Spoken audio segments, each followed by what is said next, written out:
Chapter 1637. Everyone thought that the spy was on Yang Tao's side. Even Yang Tao himself was so worried. Unexpectedly, the final investigation revealed that Jiang Pingji had a problem. The spy bribed by the Nan family was not a trusted official. He was not even considered a mid-level official. He was just a small official who had no sense of existence but could grasp some of Jiang Pingji's whereabouts. Jiang Pingji did not know whether to be angry or glad when she heard the news. She was angry at this person's betrayal and deception. She was glad that the person who made a mistake was not the trusted official. When Wuxia learned of this, he was really relieved. Although the emperor in the previous life was different from the lord in this life, the nature of the two was still the same. They hated betrayal the most. If a small character betrayed her, then so be it. The lord's anger was like a storm that would stop after a while. If the spy was a familiar face to the lord, then there would be no end to this matter. She would deal with it extremely ruthlessly. A typical example was Su Ke's rebellion in the previous life. After 2 or 3 years of allegiance, no one expected this rebellion. The impact was also quite far-reaching. When the emperor mentioned Su Ke in his later years, he still hated him and had the urge to dig his grave and flog his corpse. It was difficult for the emperor to raise troops in the previous life, but he did not suffer many losses. It could be counted on one hand. The one that left a deep impression was when Qiguan Rang assisted the old lord, Prince Changshu. When the emperor was at the front line, he led the troops and almost destroyed the emperor's nest. The other time was when Su Ke secretly instigated several middle-level generals to rebel. When the emperor was in a stalemate with the enemy, he used false information to trick the emperor into leading 500 soldiers into Jinqichuan. There were still 7,000 soldiers lying in ambush in the Jinqichuan valley. Su Ke had planned for this for a long time. His plan was flawless. When everyone discovered the rebellion and led troops to reinforce the emperor, a day and a night had passed. TSK. If it weren't for Thief Lu's stupidity, courage and arrogance, it wouldn't have taken you so long to realize that something was wrong. Su Ke's mockery was not unreasonable. The story of the wolf coming was often told. When the wolf really came, everyone could not believe it. Similarly, the emperor led the vanguard and frequently used the unconventional tactics. After a long time, everyone got used to it and their vigilance was greatly reduced. When she was plotted against by her trusted confidant and fell into danger, the civil and military officials in the tent did not react in time. Su Ke thought that His Majesty would definitely die. Even the people in the tent thought so. The military camp was preparing for the funeral. Unexpectedly, the people searching for His Majesty's body followed the bodies of the rebels and found His Majesty sitting in a daze in the middle of a mountain of corpses and a sea of blood. Wuxia had never seen that scene before, but he could imagine it from someone else's retelling. From the valley to her feet, the short distance of 1,000 feet was filled with countless broken limbs and remains. Blood gathered into a blood-red trickle. The pool of blood converged in one place, and the yellow mud on the ground could not absorb all of it in time. His Majesty, who had always been high-spirited, showed a rare look of disappointment. His eyes were red and bloodshot. Su Ke betrayed us? Qiguan Rang replied in a low voice, yes. Death by 1,000 cuts. His Majesty took a deep breath and added expressionlessly, I'll do it. Qiguan Rang asked her, My lord, you don't need to bring Su Ke here for interrogation. Why did he betray us? Betrayal is betrayal. When he did this, he was already a dead man. His Majesty mocked in a hoarse voice, I have no interest in his growth story. What kind of past did he have, what did he go through, and what did he do?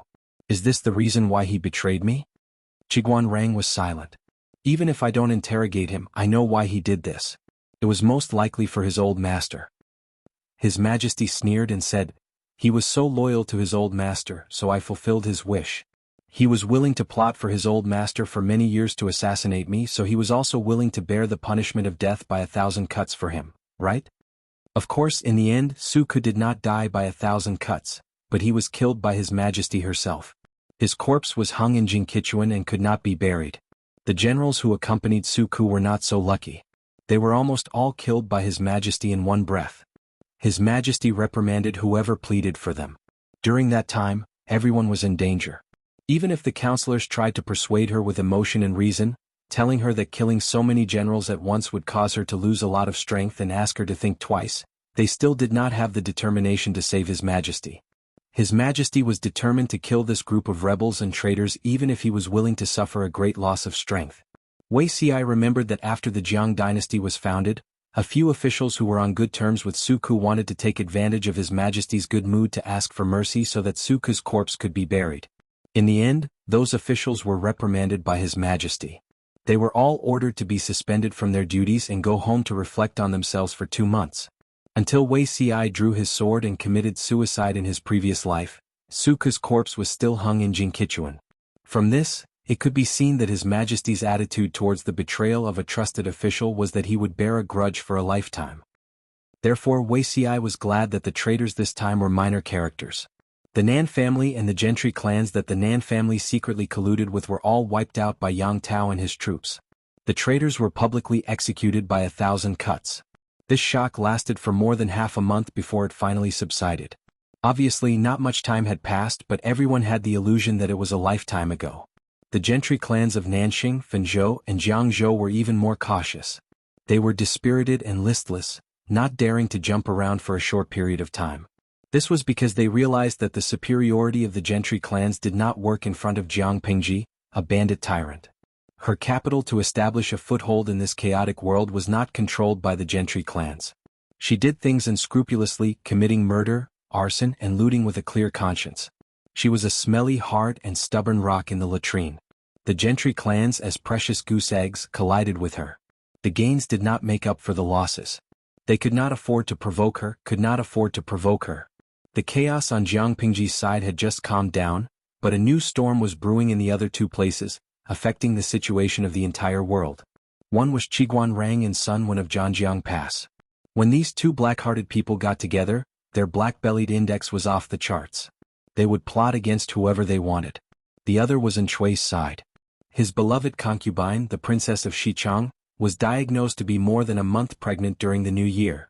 The new year was coming. And Chui, who had been suffering from an unmentionable illness for many years, had successfully gotten his beloved concubine pregnant. This was double happiness. And Chui was ecstatic. In his joy, and Chui rewarded the 3 armies to celebrate. Everyone was happy and harmonious. However, Nie Qing of Zhongzhou was not in the mood to celebrate the new year. The gloomy atmosphere of the Nie family was a stark contrast to Chui. Nie Qing had experienced the deaths of his father and father-in-law, as well as the betrayal of his cousin Nie Yang. This allowed him to grow rapidly in a short year. Sadly, the speed of Nie Qing's growth could not keep up with the changes in the situation in Zhongzhou. Speaking of which, it made people sigh. Thinking back to when Nie Yang was still around, Nie Qing was the target of everyone's fawning. Chapter 1638. Outside there were enemies eyeing covetously.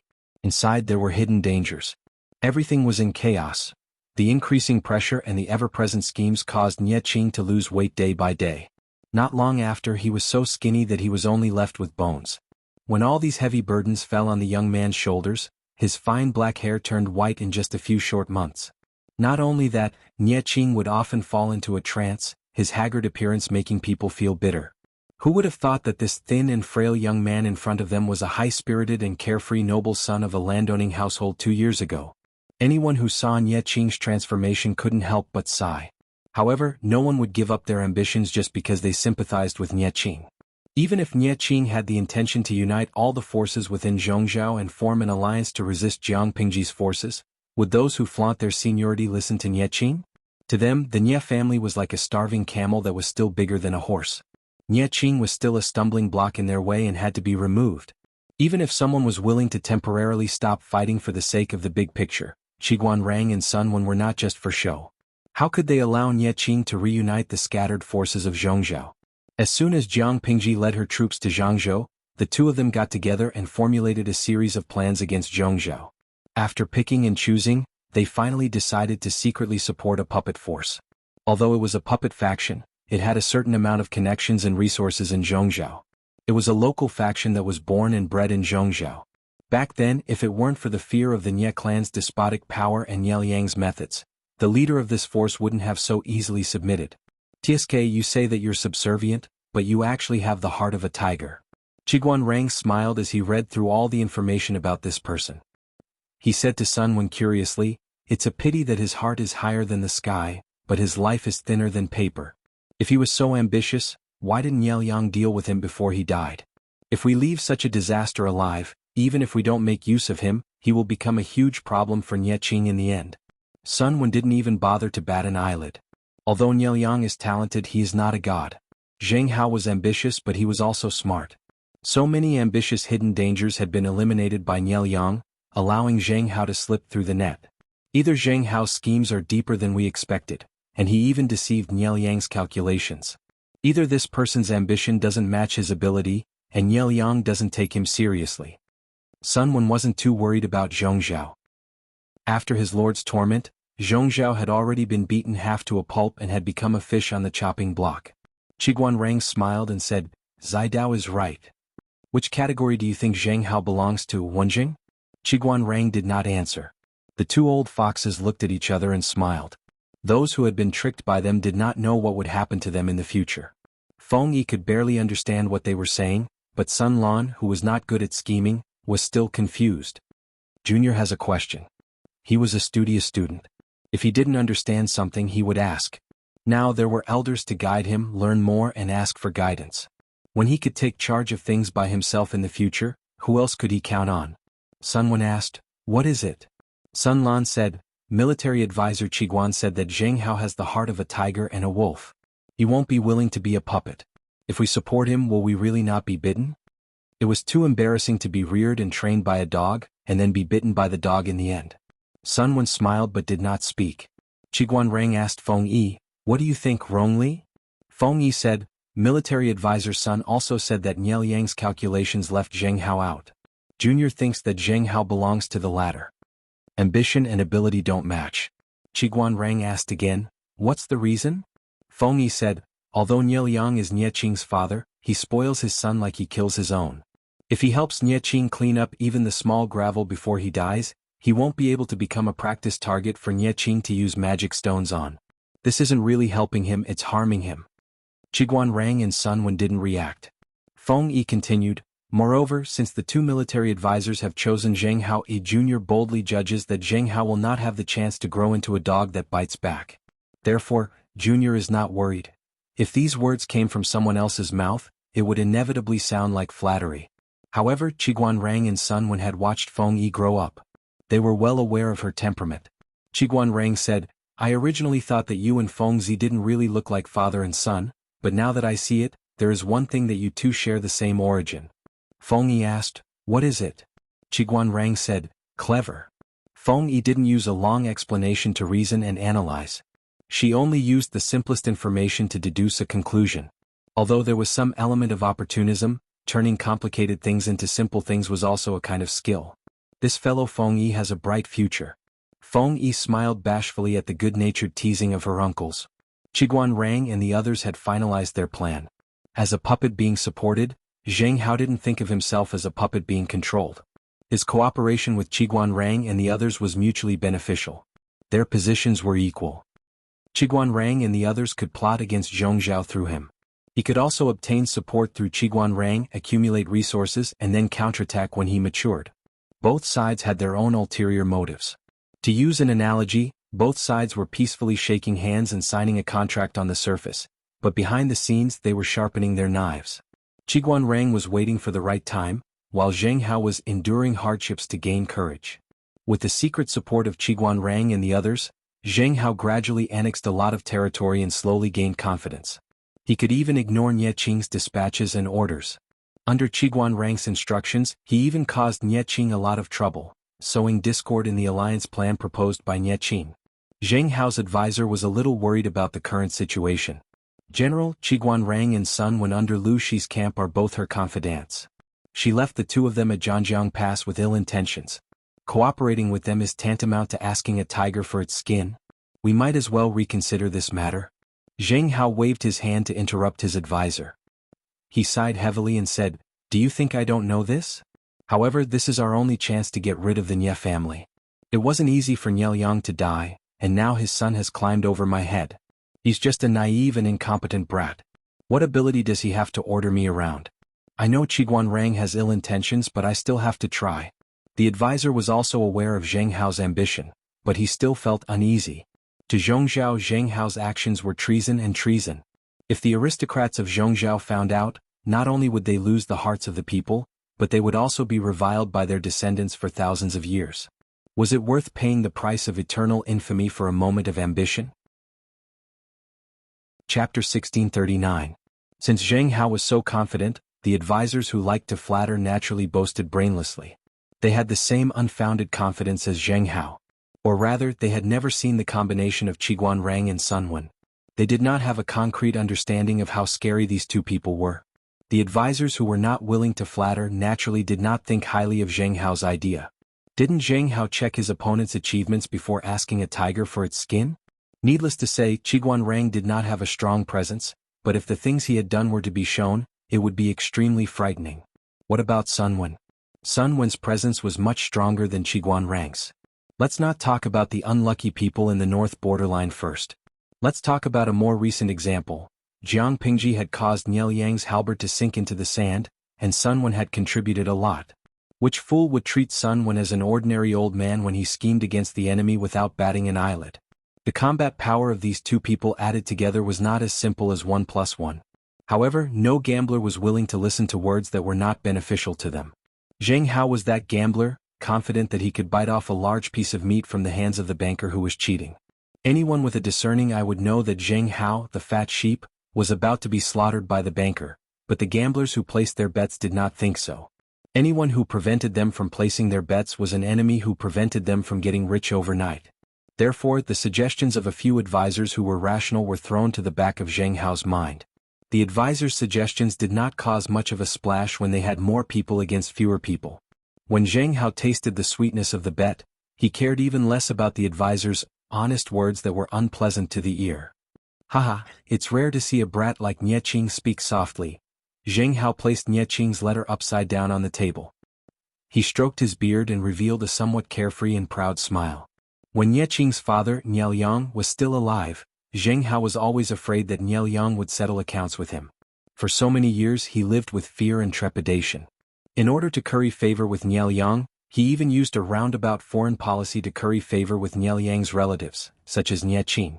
In terms of age he was a full 10 years older than Niel Yang.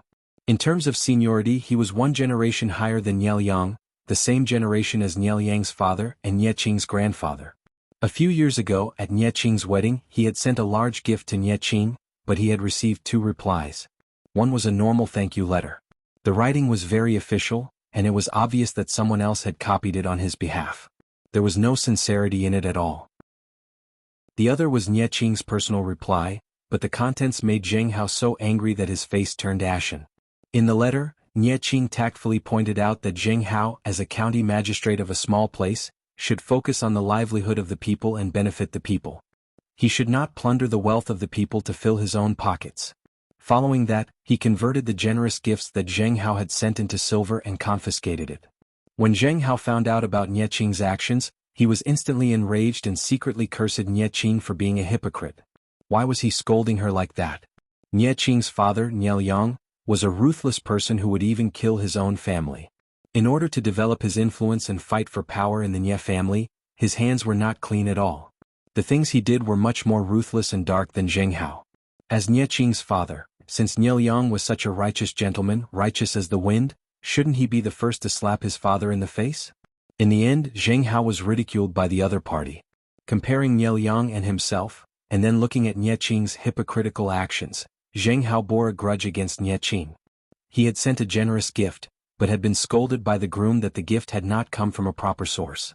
Now that the tables had turned, Zheng Hao was elated. After his mockery, he picked up the flipped letter again and read each word carefully, as if savoring that wonderful taste.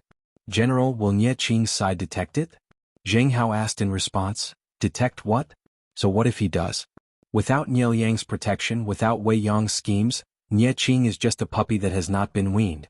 So what if he barks at people? Can he bite me to death when he's fierce? In other words, Zheng Hao did not think much of Nie Qing. The equipment that Niel Yang had left for Nie Qing before his death had been stripped clean by Jiang Pingji. What kind of storm could this fierce puppy do? The advisor said worriedly, Nie Qing is not a threat, but if he reveals the fact that General is secretly conspiring with Lu Shi, there was also a chain of contempt between the gentry. Because Zhongzhou was once the strongest of the 5 countries, the gentry also had an inexplicable sense of superiority. Dongqing was in the middle and lower reaches of the chain of contempt. Their attitude towards Jiang Pingji was neutral and repulsive, In addition, Jiang Pingji had killed so many of Nielyang's elites and generals. Most of those generals were inextricably linked to the gentry of Zhongzhou. New hatred and old hatred naturally made them even more disgusted. To put it lightly, Zheng Hao's actions were helping an outsider. To put it more seriously, Zheng Hao was a traitor who had committed treason and would be collectively targeted by the gentry of Zhongzhou. It was not that Zheng Hao had not considered it, but in the face of benefits, what was a crisis worth? Furthermore, don't worry. Nie Qing won't say anything because he has no evidence, Zheng Hao said confidently. This child that Nielyang gave birth to really doesn't look like his son. Nie Qing does things by the book and is very dumb. Without solid evidence, he won't casually slander others. I have been very careful in my cooperation with the people from Dongqing and did not leave any traces. Even if Nie Qing wants to reprimand me, he can't. The advisor said, Nie Qing's temperament is indeed. It was not that Nie Qing was too naive, but his thinking was different from the feudal lords in troubled times. He was more of a gentleman. If Nie Qing had been born in the prosperous times, it would have been a matter of time before he became a famous scholar with the name of Righteousness and Righteousness. It could only be said that Nie Qing was born at the wrong time. He should not have been born in troubled times. The advisor suggested that Nie Qing strike first and gain the upper hand. He should take the lead and label the disrespectful Zheng Hao as a traitor. He could use the method of borrowing others' strength to make Zheng Hao a target and let others attack him. He could use this to curb Zheng Hao's momentum. Regardless of whether Zheng Hao had really committed treason or not, it would at least teach him a lesson and let him know how to restrain his arrogance. Nie Qing was indecisive. He had his own thoughts. It would be fine if Zheng Hao is not wrongly accused. If he is wrongly accused, it will inevitably affect the confidence of the alliance. Nie Qing sighed. Ever since the Battle of Zhanjiang Pass, everyone's expression has changed at the mention of Lu Shi and they have lost the confidence to resist. It was not easy to restore some morale. If we slander the alliance now for colluding with the enemy, I don't know what others will think. It will be hard to avoid panic, and the people's hearts that have gathered will scatter like a plate of loose sand. The advisor's thoughts were more radical. The focus of his thoughts was on how to suppress and curb Zheng Hao's momentum and arrogance. He did not think much about the possibility of slander. Nie Qing's focus was on the irreversible consequences of accidentally slandering Zheng Hao. Chapter 1640. The advisor was well aware of this and could only use the deceased Nielyang and Wei Dan to force Nie Qing. Indeed, everything has its pros and cons. However, regardless of Zheng Hao's innocence, his rise will do us more harm than good. My lord, please reconsider. Nie Qing sighed in his heart. He really did not want to waste his strength in internal strife and benefit Qiguan Rang, who was eyeing him covetously. Thus, he repeatedly tolerated the feudal vassals who were pressuring him. Little did he know that his tolerance for the greater good, in the hearts of those ambitious people, would instead prove his incompetence and cowardice. Let me think about this matter for another night. I'll give you an answer tomorrow. Nie Qing sat in front of his father's token for an entire night and gave his official a reply the next day. What? Zheng Hao received the news one step ahead and was stunned. At the same time he felt his face hurt. Half a month ago, he had confidently said that Nie Qing was incompetent and would not make things difficult for him without evidence. He did not expect to be slapped in the face half a month later. Not only was Nie Qing going to make a move, but he also planned to kill him so that there would be no evidence. To put it bluntly, he wanted to kill Zheng Hao, who had been jumping around recently, as a sacrifice to the heavens. Kill the chicken to warn the monkeys and establish his might. If Zheng Hao had not planted eyes and ears in the Nie family, he would not have received the news 2 days in advance. I really underestimated this little beast. He dares to bite me without any teeth. Zheng Hao cursed in his heart. He was very sure that Nie Qing did not have evidence against him, but he did not expect Nie Qing to change his character. Not only did he make a move without evidence, he actually planned to sneak up on him. Regardless of whether Zheng Hao was innocent or not, he would first behead him and randomly accuse him of a crime. One of the younger advisors could not sit still and said, "General, the only thing we can do now is to avoid the brunt of the attack." Zheng Hao scolded unhappily, "Is there something wrong with your brain? How do you have the face to give me advice with that brain of yours? Avoid the brunt of the attack? Nie Qing, this little beast, does not even intend to let me live. What's the use of avoiding the brunt of the attack now? The more we avoid it, the more it proves that we have a guilty conscience and become Nie Qing's burden. Nie Qing is heartless, so don't blame me for being unjust. Of course it's an eye for an eye." Qiguan Rang and Sun Wen chose Zheng Hao because they knew that his temper was more unyielding. When he was underestimated, Zheng Hao knew to tuck his tail between his legs. Once he gained the upper hand, Zheng Hao's tail would start flying. Not only would he face people head-on, but he would also be headstrong. Qiguan Rang and his brother's original intention was to incite internal strife in Zhongzhou so that they could sit on the sidelines. The conflict between Zheng Hao and Ye Qing was the fuse of internal strife. The fuse had been lit, but whether or not the fire of this internal strife could burn so fiercely that it could destroy the entire foundation of Zhongzhou would depend on how Qiguan Rang and his companion would add fuel to the fire and drag more people into it. Zhangjiang Pass. Qiguan Rang could not help but smile when he received the news that Zheng Hao had made the first move. Zidao, you've won this round. Qiguan Rang's words had a double meaning. He was referring to both the game of Go in front of them and their predictions of Zheng Hao and Ye Qing. Qiguan Rang's guess was closer to the truth. Although Zheng Hao's momentum was fierce, he could not fight Ye Qing head-on. He could only choose to strike first to gain the upper hand. Taking advantage of the fact that Ye Qing had not sent the news of the purge to his subordinates, he led his troops to deceive Ye Qing's territory, Gaofeng City. He tricked the city guard into opening the city gates.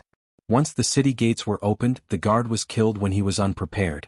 Gaofeng City changed hands in less than half a day. By the time Ye Qing received the news, Zheng Hao had already won 2 cities. The crowd was in an uproar. Qiguan Rang's guess was not far from the truth. Sun Wen, on the other hand, was slightly off the mark. He had underestimated Zheng Hao's ambition and greed. I'm getting old. An old man's brain is getting duller and duller. I can't compete with young people. He spoke modestly, but there was no displeasure on his face. He happily took out a few golden melon seeds and gave them to Qiguan Rang. These two were not only playing Go to compete, they were also playing for stakes.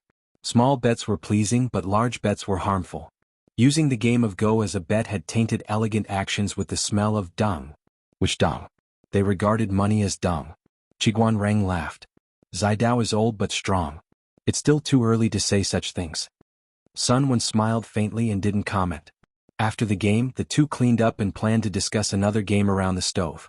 It was snowing heavily outside, but it was warm and cozy inside the room. Zheng Hao is a qualified chess piece, but the entire game can't be supported by one chess piece. Similarly, if Zhongzhou wants to become completely chaotic and waste its resources on internal strife, Zheng Hao alone won't be enough. Qiguan Rang held a glass cup of wolfberry tea and added a spoonful of thick honey to it. He lamented the corrupt life of the rich while enjoying himself. Ye Qing's personality isn't like his father's, but he's not the same. Isn't this a surprise? Zheng Hao can only be considered a whetstone in front of him. Wasn't that right? Niel Yang had counted everyone but left out Zheng Hao and the others. Wasn't he planning to use Zheng Hao and the others to sharpen Ye Qing? From this, it could be seen that in Niel Yang's calculations, Zheng Hao was no match for Ye Qing.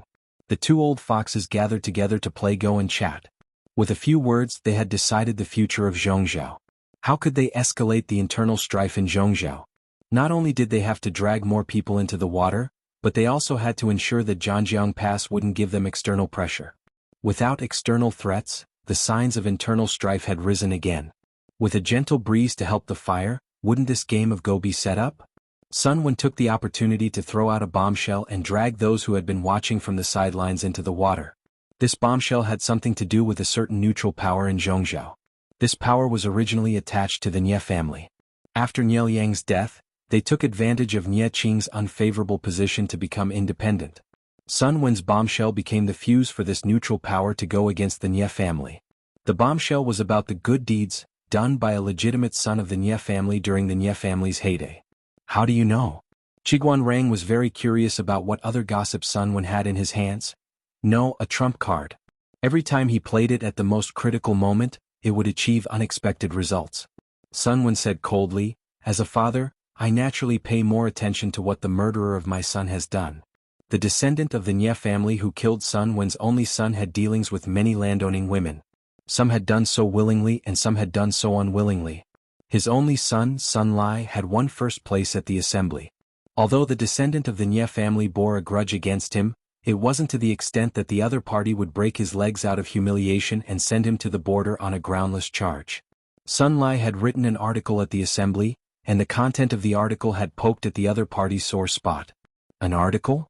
Qiguan Rang had a respectful attitude and hadn't investigated the death of Sun Wen's only son. Thus, he didn't know exactly what had happened at the time. Hearing Sun Wen mention it, he asked a few more questions. What about the article? Sun Wen's mouth twitched. An article that used something to mock others, attacking the chaos in the landowning families. It hoped that the foppish sons who had a disgraceful style of conduct would sober up and reflect on themselves. They would respect themselves and not insult their families and bring shame to their ancestors. However, different people have different interpretations. The author may not have intended it, but the reader has. The descendant of the Nye family mistakenly thought that Lai had seen him having an affair in the backyard and used it to threaten him. That's why he wanted to kill him. Chapter 1641. Sun Lai's death was caused by many reasons and not just one or two. First of all, the direct descendant of the Nye family was arrogant and domineering, and he could not tolerate others suppressing his limelight. However, Sun Lai's article not only suppressed his limelight, but also stabbed straight at his sore spot, causing him to mistakenly think that Sun Lai was threatening him with an illicit affair. Finally, there was also Nye Yang fanning the flames from the side, pushing his only 50% killing intent to 10%. Sun Wen's heart was filled with hatred. Even in his dreams, he wanted to kill the murderers involved one by one. He dug 3 feet into the ground and investigated the events of that year again and again to ensure that no fish escaped the net. The person who killed his only son must die. Even his grandson, Sun Lan, did not know that after so many years, Sun Wen had not walked out of the pain. Every time he woke up from a nightmare in the middle of the night, he could not help but silently read the information he had sorted out, word by word, as if he wanted to use it to engrave everyone in it into his bones. In order to make his revenge perfect, he made countless assumptions and plans. So, this person is also a pawn of Zidao? Qiguan Rang was speechless. Fortunately, the old man Sun Wen was an ally. If he was an enemy, he would have a headache. Who knew when Sun Wen began to scheme and set up a trap? He could even bring out a small, invisible person who had no sense of existence to make use of. He was really afraid of him. To be honest, this drive was similar to how his lord squeezed people to death.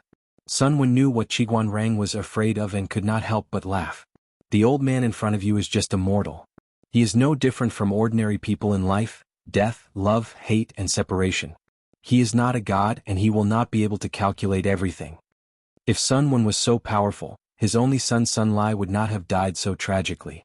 These words came from the bottom of his heart. From Sun Wen's point of view, he just had more time and thought more than others. He tried to make up for the loopholes as much as possible, which seemed more comprehensive. Qiguan Rang laughed. Zidao is being modest. Sun Wen said, "These years in Dongqing, I don't know much about the situation in Zhongzhou. I don't have any useful pawns on hand." In other words, he could only make full use of the limited pawns to achieve unlimited value. Only then would it not be a waste. Furthermore, it is the father's fault to raise and not to teach.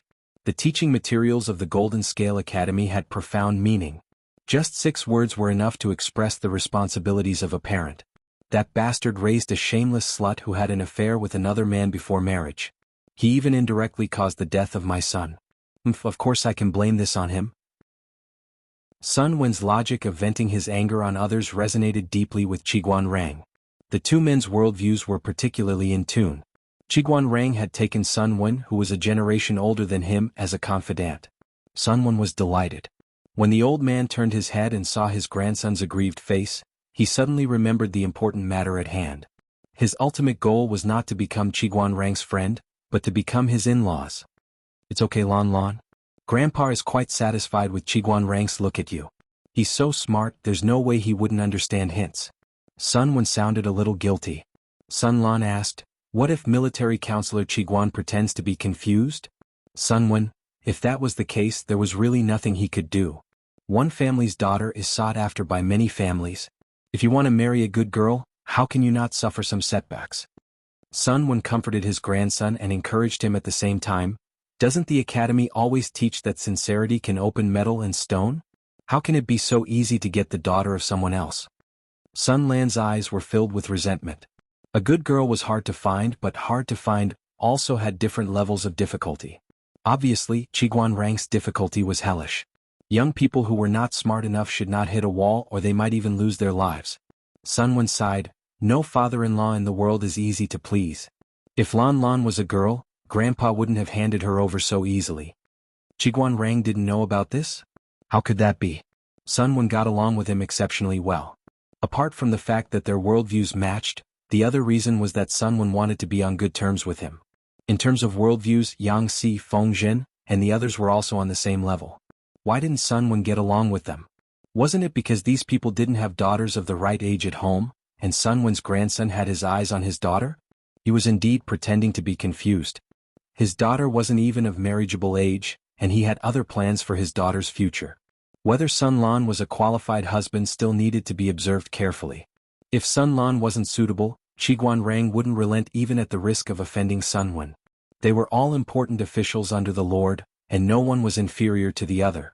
If the two of them really became enemies, Qiguan Rang might not be at a disadvantage. Of course, if Sun Lan was qualified, the two families would become in-laws. That would be a strong alliance and there would be no harm in it. The two old foxes' calculations were making a lot of noise. The target of their calculations didn't feel comfortable at all. When Sun Wen bore a grudge against someone, he naturally wanted to kill him. The person that Sun Wen was staring at with his death stare was surnamed Zhou.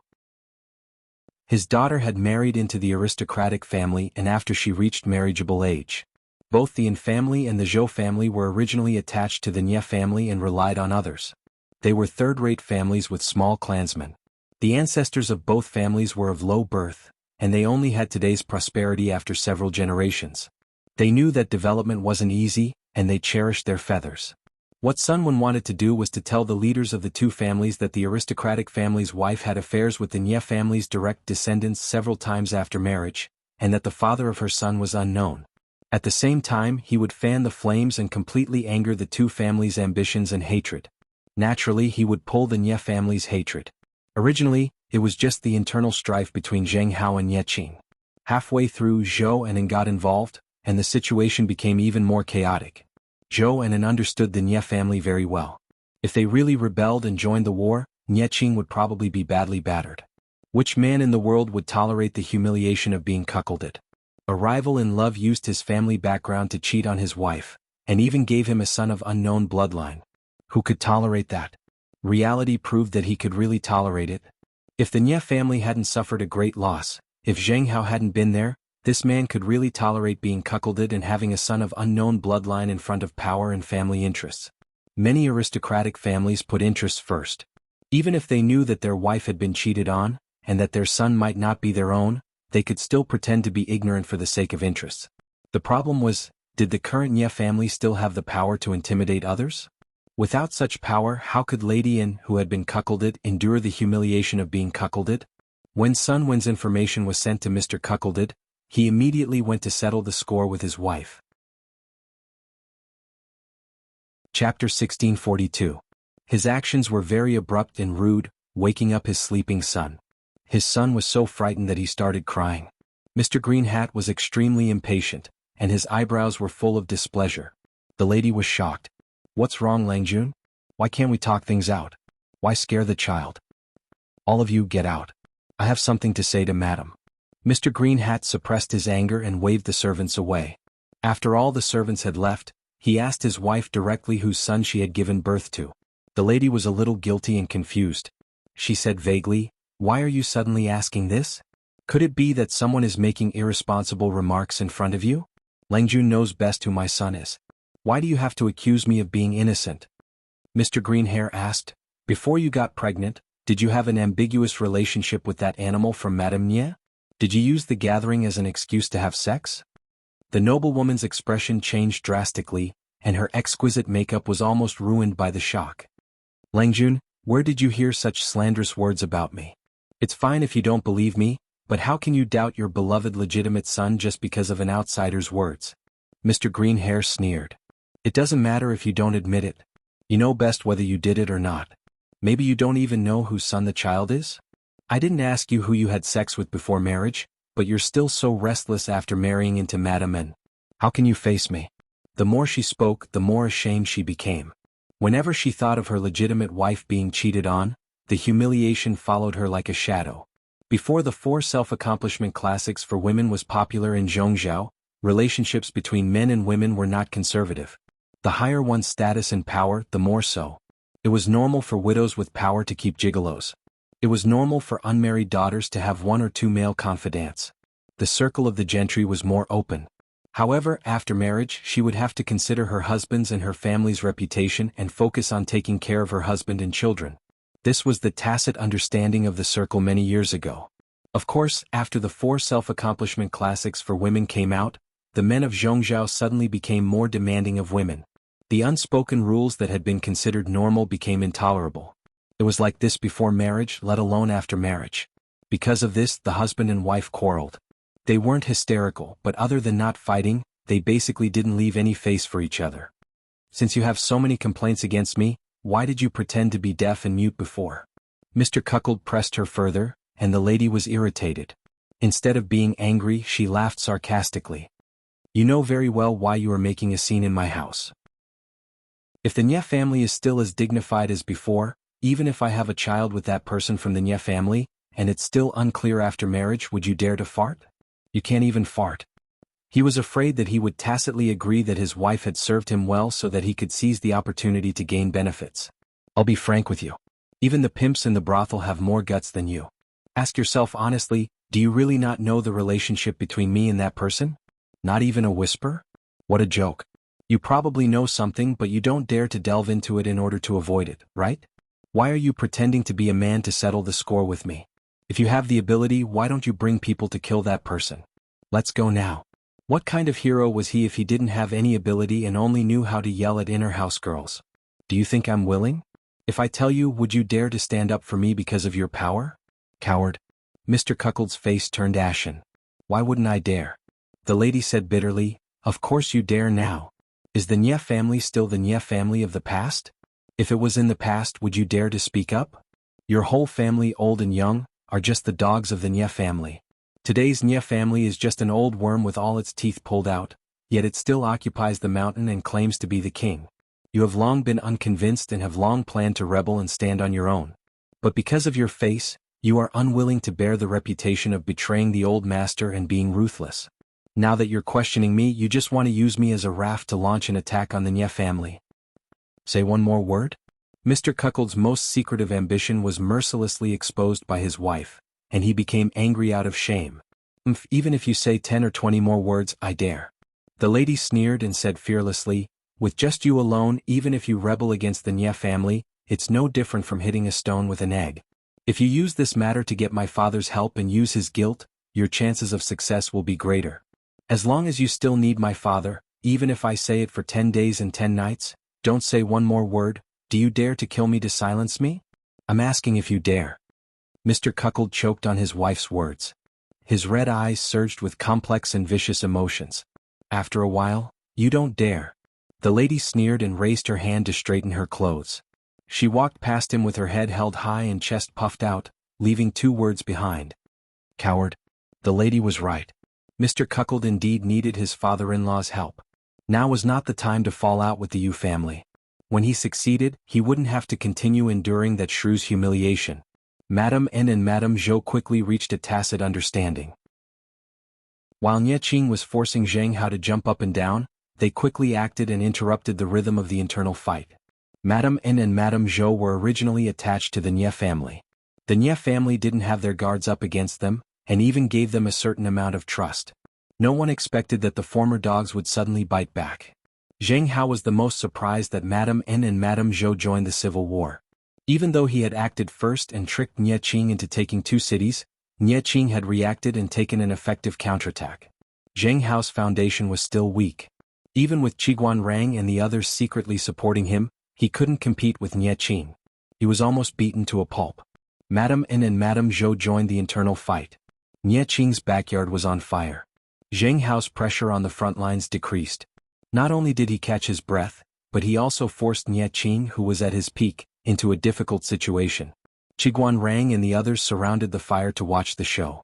They were in a particularly good mood. They planned to add bricks and tiles to the fire that had been ignited with great difficulty. Nye Qing and the others keenly sensed that something was wrong. They didn't want to be dragged into the swamp of the internal fight. However, Zheng Hao's greed and Madame N and Madame Zhou's ambitions wouldn't give up so easily. The more Nye Qing considered the bigger picture, the more fearless they became. In the end, they really fought.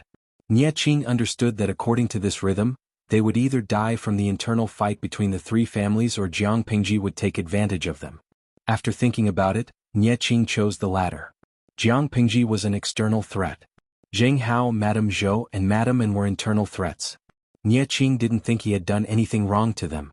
However, they betrayed the Nie family at their most difficult time and made a counterattack. If he didn't kill these ungrateful people, was he supposed to keep them alive for the new year? Nie Qing didn't want to see his father in the underworld one day and be reprimanded by him for not being able to control his henchmen. Nie Qing was serious. The internal fight became even more intense. Apart from a truce on New Year's Day, there was no end to the fighting. At first, only a few families participated in the war. Later, other forces were involved. The situation was chaotic. Looking at Zhongzhou, Nanxing, and Dongqing, only Jiang Pingji and Anshui were celebrating. Chapter 1643. Jiang Pingji had been in the north for more than a decade. She celebrated the new year according to the customs of the north. This was the first time she had returned to the south. The new year in the south was very different, not only in terms of customs but also in the environment. The snow in the north had always been thick, but it was not too cold around the new year. It was different in the south. The snow was not thick but the air was chilly. It was during the war so the atmosphere was not strong. The streets and alleys were almost empty. Half a month before the new year, Jiang Pingji led people to visit everywhere secretly. She was only relieved when she was sure that the people had been properly settled down. There were many people in the world who obeyed on the surface but disobeyed on the inside. That was why there were scandals of poor supervision and poor implementation. It was not possible even in the future interstellar with the information explosion, let alone in ancient times when communication was extremely inconvenient. The people under her command did not take the people seriously, nor did they take her orders seriously. It was normal for the winter clothes and food to be embezzled and embezzled. Therefore, Jiang Pingji's hands were stained with blood during this trip. She killed along the way so the local officials spent the new year in fear. They were afraid that Jiang Pingji was secretly watching them. Who knew where she came from? Those who committed lesser crimes were reprimanded from top to bottom. None of the people involved could escape. Those who committed more serious crimes and embezzled more than the standard set by Jiang Pingji were merciful. Of course, it was not that she did not promote people along the way. Corrupt people were hateful and deserved to be killed, but those who did their duty well and even exceeded their quota should be rewarded and encouraged. She recorded the people and things she saw along the way in her mind's account book. Some people should be promoted. It was a waste of talent to stay in their original positions. Some people did not have enough experience. They needed to be honed for a year or two before being promoted. Some people were not as good as the top but were better than the bottom. Rewards were enough. The snow outside is melting. Why is my lord dressed so lightly? Wei Xi did not follow Jiang Pingji everywhere. He stayed to deal with the trifles of the new year. Even if he wanted to follow, Jiang Pingji would not allow it. After all, Wei Xi did not have a strong body like hers. If he ran around for a month in the cold season he would definitely fall ill. I'm not afraid of the cold. Jiang Pingji untied the rope of her straw cape with one hand and threw the name list on the bamboo slip to Wei Xi. The paper was light but it had its drawbacks. If it got soaked in the rain the ink would scatter. For convenience, Jiang Pingji used a bamboo slip to record and a penknife to carve. Even if the bamboo slip was damp, the words on it could still be preserved for a long time. It was enough for her to bring it back for Wei Xi and the rest to copy. Wei Xi opened the bamboo slip. The first dozen or so names were all killed by the Lord, and each name was followed by the crime of being killed. The 20 or so names in the middle were reprimanded or demoted, and the last 10 or so names were praised or promoted. Remember the people behind you for this year's new year. Yes, sir. The files of those who were punished or killed are still on the way. It's a long journey so it'll probably take 2 days to get there. Jiang Pingji smiled and said, in order to come back as soon as possible to spend the new year with you, I've shortened the journey time again. Do you feel touched? Wei Xi sighed. I want to be touched but there are too many things to do this year. I have the heart but not the strength. Every new year, important officials would receive generous rewards. It was a kind of year-end bonus. Officials who had worked hard and performed well in the previous year would also receive it. Other than the important officials who were personally reviewed by Jiang Pingji, the rest were arranged by her subordinates. In the past, Dongqing, which was a fraction of the later, had a small territory and few officials. It was naturally relaxed during the new year. Now that it controlled Dongqing, the northern borderline, and Nanxing, it had expanded in scale. The New Year's gifts had to be prepared long in advance and sent to various places. In her previous life, Her Majesty did not start this habit until she ascended the throne. From her ascension to the throne until the year of Long Yubin, it had lasted for a whole 18 years. No matter how fierce the battle in the court was, the lower levels of officialdom were still relatively clean. Now it had started early. There was Wei Xi's admonition and the enlightenment of the idle people. Even if it was an insignificant year-end bonus, the person who received the reward would be greatly encouraged. At the same time, it could also be used as a warning to those who did not receive the gifts. The types of gifts were relatively simple, such as a set of ink, a knife of paper, a piece of cloth. It didn't matter if there were too many or too few gifts, or if the gifts were too light or too heavy. What mattered was the meaning behind the gifts. This was not only to win over the hearts of the people, but it was also a warning to the many supervising officials. It was to make them constantly alert and not slack off. Especially when they knew that Jiang Pingji would spend a month at the end of the year inspecting the grassroots, they did not dare to be careless. To be able to receive a gift meant that they had done well in the previous year. This killer was very satisfied and they did not have to worry about losing their lives during the new year. As for those who did not receive it, they were naturally trembling with fear, afraid that disaster would befall them one day. After so many years, except for Nanxing and Nanxing who did not know the rules, everyone in Dongqing understood her temperament. Towards those who were derelict in their duties and corruption, she would kill them without batting an eyelid. As long as they were dutiful and diligent in their duties, she was also a magnanimous and benevolent ruler. Every new year, the people would be surprised to find that these parents and officials became extraordinarily hardworking. Their performance in government affairs rose steadily and their efficiency was extremely high. For example, among the New Year's letters sent this year, there was a very interesting content. A small county magistrate who was mediocre but had been in a remote and desolate village for 23 years complained that his old mother was getting on in years. She happened to hear about foreign Chang peaches and really wanted to eat them. Even if she could not eat them, it would be good to see them. He also wanted to buy half a caddy for his old mother, but the small county in the 81st level didn't have it and the price of buying it on behalf of others was too expensive. Jiang Pingji felt that this request was not too much. This minor official's performance in the previous year was not bad and he had a good reputation in the local area. Therefore, the New Year's gift was changed from a knife of paper and 2 ingots of ink to a caddy of peeled Chang peaches. Not to mention how frightened and surprised the minor official would be when he received the Chang peaches. Jiang Pingji was busy until the morning of New Year's Eve before she stopped writing. There were wars everywhere this year. During the winter, she even allocated funds to save millions of people in Jinan and Nanxing. If it was not for the fact that the Nan family had assassinated 7 noble families in Finzhou and enriched their private coffers, her wallet would have been empty. The New Year's banquet was not as elaborate and grand as the previous years. It was more like an ordinary family banquet. Everyone gathered for a meal and summarized their performance in the previous year. Compared to her low-key side, and Shui on the other side was very arrogant. Hua Yuan could hear in Shui's laughter from afar. He adjusted the expression on his face and revealed just the right amount of puzzlement. He smiled and entered the main tent. I wonder what happy event has made my lord so happy? The bashful Xichang princess was kneeling next to Shui. His large palm held the princess's soft hand and he kept rubbing it with emotion. The heavens have not ended my heir. Shui's eyes reddened as he spoke. Although he said that the princess of Xichang was just a plaything and did not have the right to give birth to a young master for him, he was still very happy that she was really pregnant. Chapter 1644. Congratulations, my lord. Congratulations, my lord. Hua Yuan bowed with his hands folded. His sincere expression darkened the Xichang imperial concubine's eyes. She grew even more wary. She subconsciously rubbed her flat belly and couldn't help but sigh. She was both happy and sad. She was happy that she was pregnant. Her treatment would be several levels higher. No matter how much Shui looked down on her, he would not mistreat the child in her belly. She was sad that she was the imperial concubine of a nation. The first half of her life had been doted on by her father and mother. She had enjoyed all the riches in the world. But in the second half of her life, her country had fallen. She was homeless and had even been treated as a slave by a small feudal lord. She had no control over her children. She had once despised the women in the harem who used their beauty to please men. She had never thought she would be worse than them. The Xichang imperial concubine was not old, but she was very shrewd. Even though she was filled with sorrow, she still wore a gentle and elegant smile on her face. She knelt behind Shui. Those who did not know would think she was Shui's legal wife.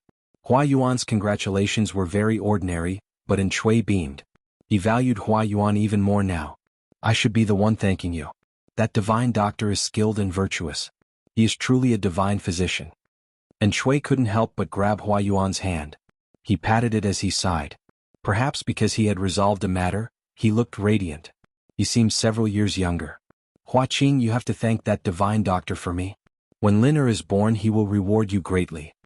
If not for Hua Yuan's recommendation, Chui would not have been able to cure his illness and have his own child. In terms of merit, the Xichang imperial concubine who had given birth was only second. Hua Yuan was without a doubt the first. Yes. Only the heavens knew what kind of willpower Hua Yuan had to deal with Chui without batting an eyelid. He wanted to tell the unlucky Chui that he could not give him the merit. After all, it was the Xichang prince who had worked hard. After Hua Yuan left, Chui reminded the Xichang imperial concubine again. The child is still young. You have to take care of yourself. When Liner is born, you will not be treated unfairly. The imperial concubine felt very disgusted, but she had to show a shy and happy smile. I understand. I will definitely give birth to a healthy child for you. Chui was very satisfied. He planned to spread this news so that everyone would feel happy as well. The news of Xichang's princess concubine's pregnancy quickly spread. The officials all congratulated her, and she was so happy that she could only see her teeth but not her eyes. This new year was the most comfortable new year since the disaster of the southern barbarians. Apart from a select few, the other officials did not know that Chui had an unmentionable illness. Those in the know included the old officials who had fought alongside Chui in the early years, such as the Target brothers he had sworn to when he was a member of the Red Lotus group in Dongqing. Speaking of these two sworn brothers, he sighed.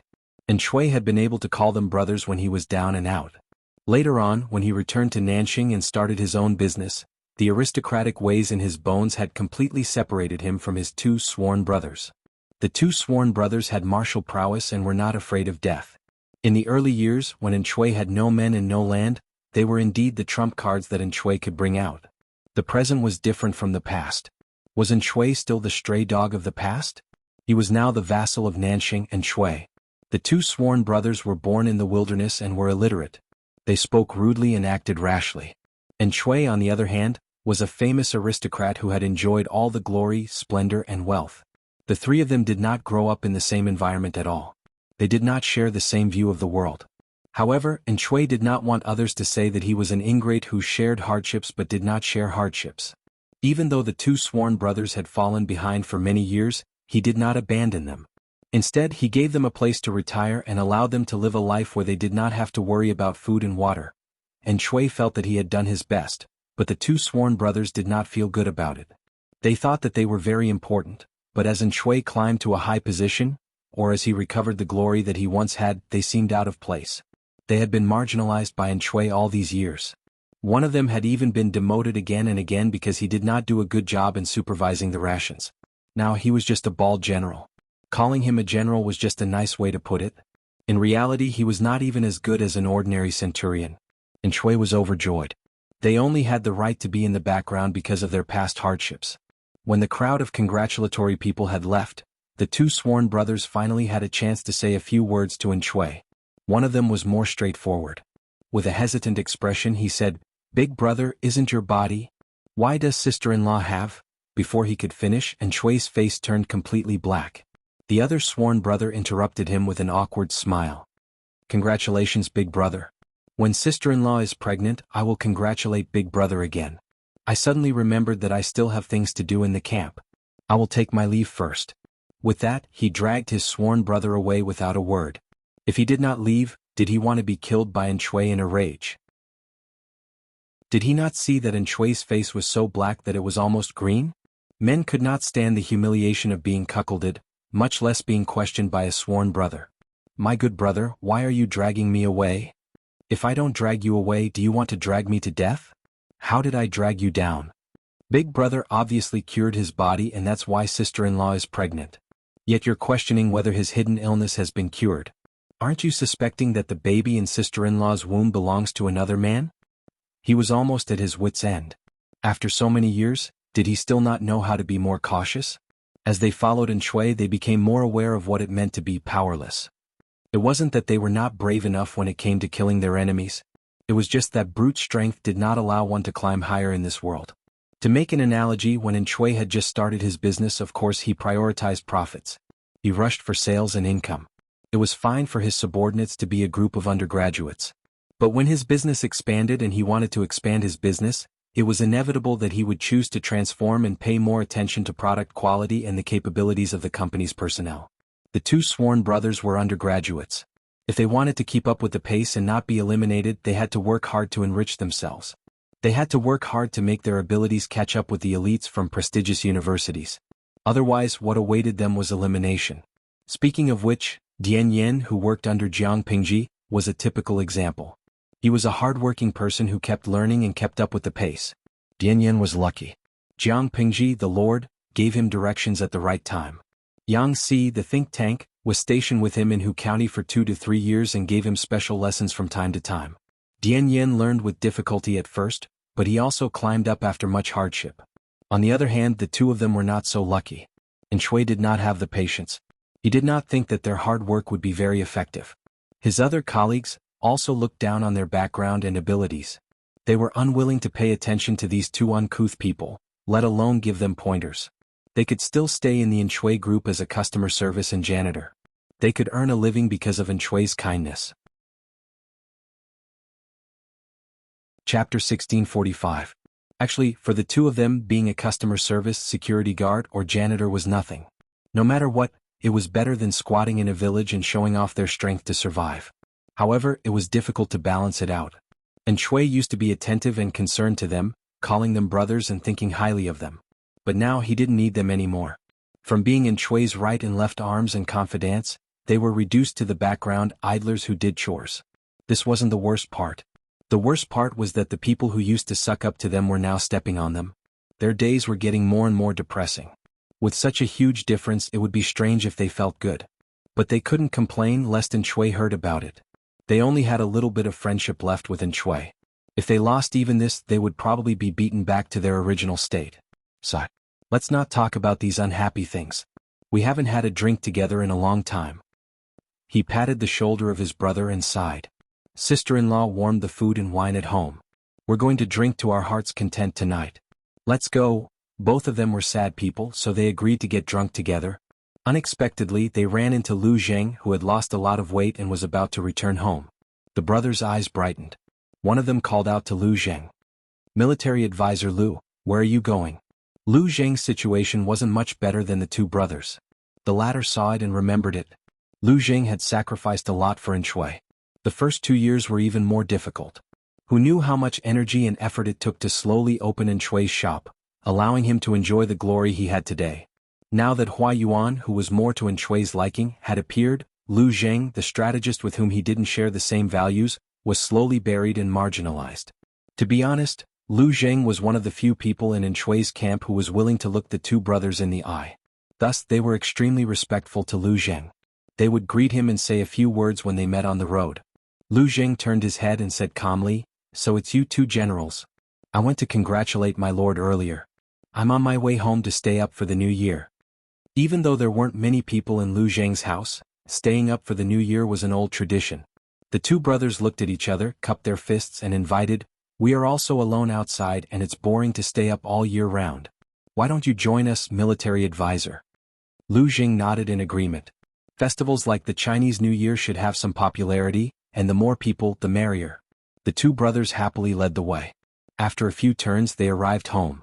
The house was brightly lit, and a beautiful woman had been waiting outside for a long time. "Madam, go and prepare some good wine and dishes. We must drink to our heart's content with the military counselor and the others tonight."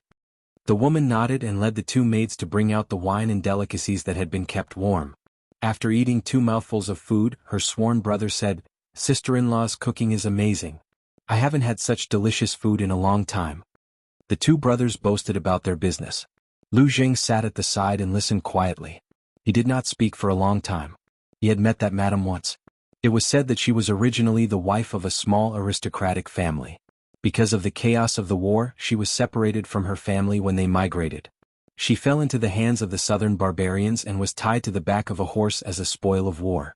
Whether it was luck or misfortune, The southern barbarians were about to take their spoils of war away to enjoy when they ran into the troops of Enchui's tent. At that time Enchui's career had just started. The two sworn brothers were the most useful generals under his tent.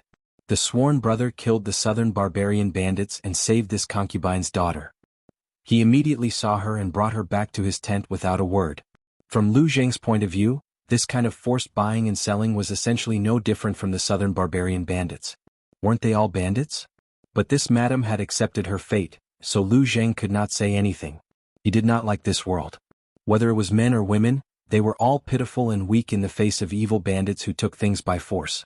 In the end, they had to accept their fate and treat the other party as heaven and earth. It was truly laughable. Lu Zheng was not a talkative person, so the two brothers did not think there was anything wrong with him. After 3 rounds of wine, their faces were red, and they began to speak with a lisp. Their voices sounded slurred and they did not control their mouths. Lu Zheng listened and sighed inwardly. No wonder Enchui was at odds with these two brothers. Secrets could not be kept. Once they drank, they dared to say anything. As time went on, a narrow-minded person like Enchui would naturally have disagreements. The two were discussing Enchui's inability to have children due to her unmentionable illness, each saying something about how the other had gotten pregnant. Not only did Enchui disagree with them, but Lu Zheng also felt uncomfortable listening to them. If the salted fishes were here, they would know why. Because the words of these two brothers were stabbing straight at the G-spot of a straight man. It would be strange if Lu Zheng, who had normal values, could feel comfortable listening to them. After listening for a while, Lu Zheng used the excuse of sobering up to go out to the veranda to look at the snow. The sounds in the room faded away behind him. It's snowing? The bright moon poured down cold light, dispersing the tipsiness on Lu Zheng's body. His swollen mind calmed down again. He had a question in his heart. This question was the same as the two people in the room. How did Enchui have a child? How did the child come so coincidentally? Seeing Enchui so happy all day, it did not seem fake. Although he was confused, he did not say it out loud like a boor. Lu Zheng still cherished his life. If he angered Enchui's murderous intent because of this, wouldn't he die an unjust death? No matter how imaginative he was, he did not expect Hua Yuan to play such a trick. On the surface he was plotting for Enchui, but behind his back he wanted to kill Enchui. Moreover, he did not expect Hua Yuan to arrange for the sewing opportunity to be the elder brother of the Xichang princess. Those with more upright thoughts would not immediately think of something that went against human relations, unless it was someone as observant as Jiang Pingji or someone as schizophrenic as Hua Yuan. As he thought about it, Lu Zheng heard the crunching sound of wooden clogs stepping on the snow. A delicate fragrance wafted into his nose. "Sir." A gentle female voice carried a watery warmth. The lady walked over gracefully and put down a cup of soup to sober up. Lu Zheng declined politely. "I haven't had much to drink, so I won't trouble you." He was not a single person. He could understand women's hints. When dealing with married women, it was right to keep a respectful distance. "Sir, don't be nervous. Lang Jun and third brother are drinking in the room. The two of them are drunk and don't know what's going on here." The lady laughed. Seeing that Lu Zheng was still keeping a respectful distance, she said warmly, "Sir, please don't misunderstand me." The lady secretly looked around the room. Suddenly she poured the warm soup on Lu Zheng. She raised her voice and kept apologizing to Lu Zheng. Lu Zheng's face darkened. He raised his hand and brushed away the lady's action of wiping him with a handkerchief. He looked angry. "I'm sorry. There are still clothes to change in the residence. Why don't you come to the guest house and change? I'll arrange for a servant to send you away." Lu Zheng did not say anything. He closed his eyes and hid his thoughts. Chapter 1646. What does Madame want to do? Just say it. Why beat around the bush and arouse suspicion? Several guesses floated through Lu Zheng's mind during the short distance from the main yard to the guest yard. Finally, he was sure that she wanted something from him. Lu Zheng didn't think that a woman he had only met once or twice would fall in love with him, especially since this madam had experienced too much. But she was still living peacefully. Naturally, she was an intelligent woman with a sharp mind. She couldn't be unaware of her husband's temperament. Enchui's two sworn brothers were boorish men who were illiterate to begin with. They had all the strength in their bodies, but not the slightest literary knowledge. To put it bluntly, they were bandits who didn't know what etiquette was. The worst side of men was vividly displayed in them. Whenever they saw a good-looking married woman, they would forcefully take her, never thinking that their behavior was wrong. Their logic was also quite interesting. Because the married woman was the spoils of war of the southern barbarians, they had saved this spoils of war from the southern barbarians. Therefore they had the right to decide the spoils of war. Whether they forcefully took her or bestowed it to someone else, it was a matter of course. Lu Jing thought that this logic was wrong, but it was precisely the law of chaotic times. The strong had the right to freely distribute resources. Ants didn't have the right to be free. However, although they were ants, they also had the right to struggle. As soon as Lu Jing finished speaking, the two entered the guest yard. The madam turned around and bowed to him. "Madam, are you forcing me?" Was she trying to force a duck onto a perch, or was this moral coercion? "I do have a request. But I have no intention of forcing you." Lu Jing frowned slightly. He wasn't afraid of trouble, but he wouldn't accept anyone's trouble. It wasn't like he was overflowing with kindness and had nowhere to vent it. "Madam, why don't you tell me first? If I can help, I will naturally help. If not, you don't have to make this trip." Lu Jing didn't say anything definite, which could be considered as giving her a glimmer of hope. She waved her hand at the door that separated the outer and inner rooms of the guest courtyard. The simple door was opened, revealing a shy face. Lu Jing furrowed his brows and took a look. With his sharp eyes, he discovered that the handsome manservant with a red face and white teeth was a girl. She was not tall and her body was very skinny. Only her face was extremely beautiful. If she was properly nourished and her facial features developed, she would definitely be a beauty that could topple cities. "Madam, this is... Come here, quickly greet the teacher." The madam waved at the child and pulled him. "To tell you the truth, this child was born from my late husband and me. Back then, during the disaster of the southern barbarians, my late husband's family migrated, but they encountered an accident and unfortunately died. In order to avoid disaster, this servant had no choice but to hide the child and lead the southern barbarian bandits away by myself. Later I met this person. This servant then brought the child back. It's just that he's a very hot-tempered person. Whenever there's even the slightest sign of trouble, he'll get angry. Your servant had no choice but to lie and say that the child is my niece's son. In order to keep the blood of her mother's family, she wanted to keep them by her side so that they could eat. In the past few years she was fine, but as the child grew older, her face became like this servant's. Recently it has become even more so. Therefore, I had no choice but to find a way out for her." Lu Jing was very smart. He knew what the madam had encountered the moment he heard this. A trace of disgust flashed in the depths of his eyes. According to the madam, when her husband had just met with misfortune in the morning, she had been abducted by the southern barbarians. Halfway through, she had been rescued by Shui's sworn brother, who had forcefully brought her back to his tent. In the face of these encounters, she had persevered and survived to raise her daughter. She had never expected that her daughter's appearance, which had inherited her and her late husband's merits, was even better than her own. As she grew older, Shui's sworn brother had actually taken a liking to her. "How old is she?" the madam said. "She's already in her golden years." 12? Lu Jing was very shocked. The skinny girl in front of him looked at most 9 or 10 years old. Looking at her skinny appearance, her eyes seemed especially large, and her hair was yellow and sparse. However, beauty was in her bones, not in her skin. Even so, she was still outstanding. The madam smiled bitterly and said, 2 years ago when he saw this child, he had designs on her. However, he was too young and immature, so he didn't make a move. My late husband only had this little bit of flesh and blood left. How could he make her come this far? For the past 2 years, he could only think of ways to treat her harshly. She lacked clothes and food. If not for his reluctance, he might have even disfigured her. Mother and daughter are connected by heart. How could I have wanted this? Lu Jing said, "What do you plan to do?" The madam said, "Please take her, sir." Lu Jing almost choked on his own saliva. The madam's words were too ambiguous. The madam also knew that she had said something wrong. She explained, "I know that sir already has a family. If you are interested, you can take her as a concubine. If you are kind, you can take her as your adopted daughter. In the future, her marriage will depend on her luck. She won't be a hindrance to sir." Lu Jing said, "Madam, you really think highly of me." The madam said, "After seeing that beast's evil heart, no matter how bad sir is, he's still better than him." The more time passed, the more flustered she became. Today Lu Jing came to visit, so she couldn't care so much.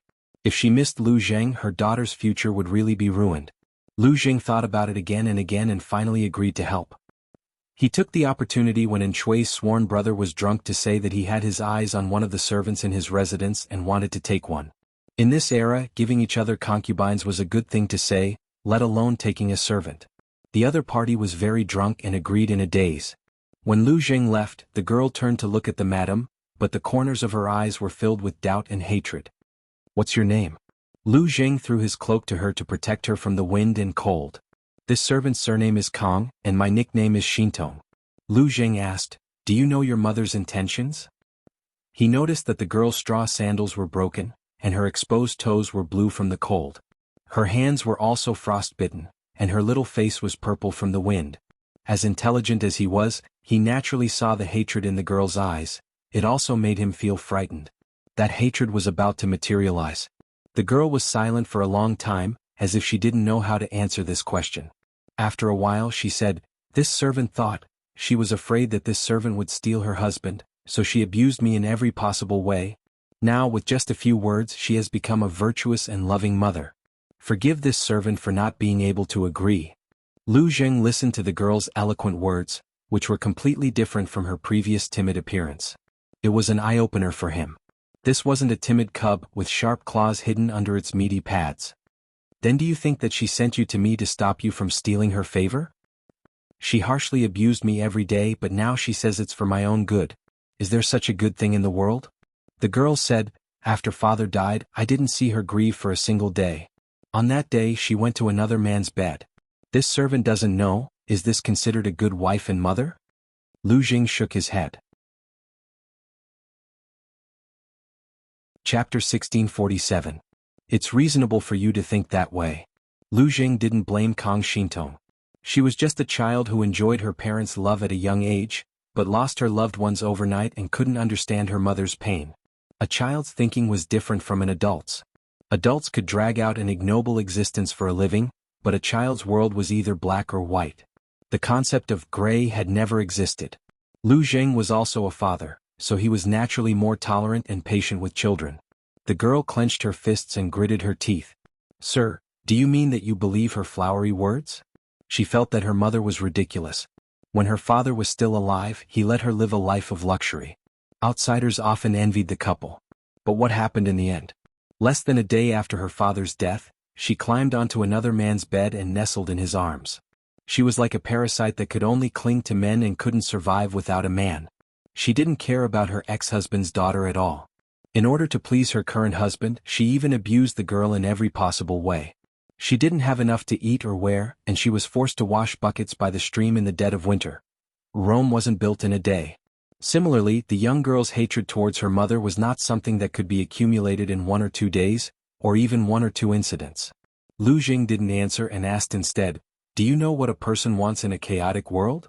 "To live." The girl didn't understand. Lu Jing continued, "Living is not difficult for ordinary women. If they are willing to let go of their dignity, they don't mind being humiliated like dogs, and they don't mind living a muddle-headed life. Even if they fall into the hands of alien tribes, they can still survive. But living is easy, living with dignity is difficult. No matter how you look at it, your mother is a smart woman." Kong Shintong still stubbornly insisted on her own opinion. Lu Jing also lost the mood to go back and stay up for the new year. He stopped and took another path. He knew that the girl was stuck in a dead end. Simple chicken soup for the soul wouldn't wake her up. The best way was to slap her in the face with facts. "Actually, your mother is your stepfather's concubine, not his legal wife." On the way to the destination, Lu Jing first gave the rebellious girl a heads-up to ensure that the effect would be the best. "Your stepfather was born in the wilderness. He was originally a rebel of the Red Lotus group in Dongqing. He married a wife in the countryside of Dongqing. It's just that those rural women are like weeds. Their colors are not bright, and they are abandoned in their hometown early on. It was very common for a man to leave his wife behind in his hometown and look for a new lover on the outside." LV Jing just wanted to tell the girl that a woman's face was indeed a weapon, but she couldn't use it as her most powerful weapon. Men covet color but prefer freshness. "Did you know that your stepfather had ill intentions towards you?" "I understand." Kong Shintong said stubbornly, "Even if that old man took advantage of me, how bad can my ending be? To me, if I can borrow this face and become that man's concubine, I can live a better life. Who wouldn't I give myself to?" Lu Jing's footsteps halted. He turned around and looked down at her, a mocking smile on his face. "Then I'll let you see an ending that's 10,000 times worse than being someone's slave." After saying this, LV Zheng grabbed Kang Shintong and walked a few steps forward. He had long legs and a long body, but Kang Shintong was small. She almost stumbled and fell. Her gaze fell on his hand that was pinching her wrist. LV Zheng didn't touch her hand directly, but through his wide sleeve.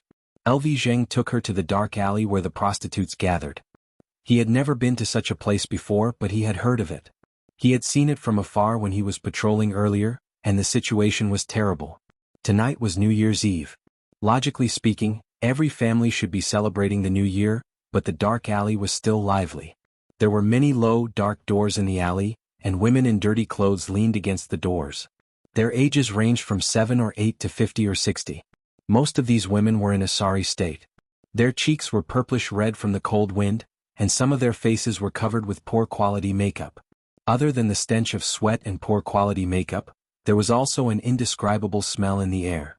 When Kang Shintong passed by one of the women's short doors, the stench was even stronger. It was like a corpse that had been left in the hot summer for 7 or 8 days and hadn't been cleaned up.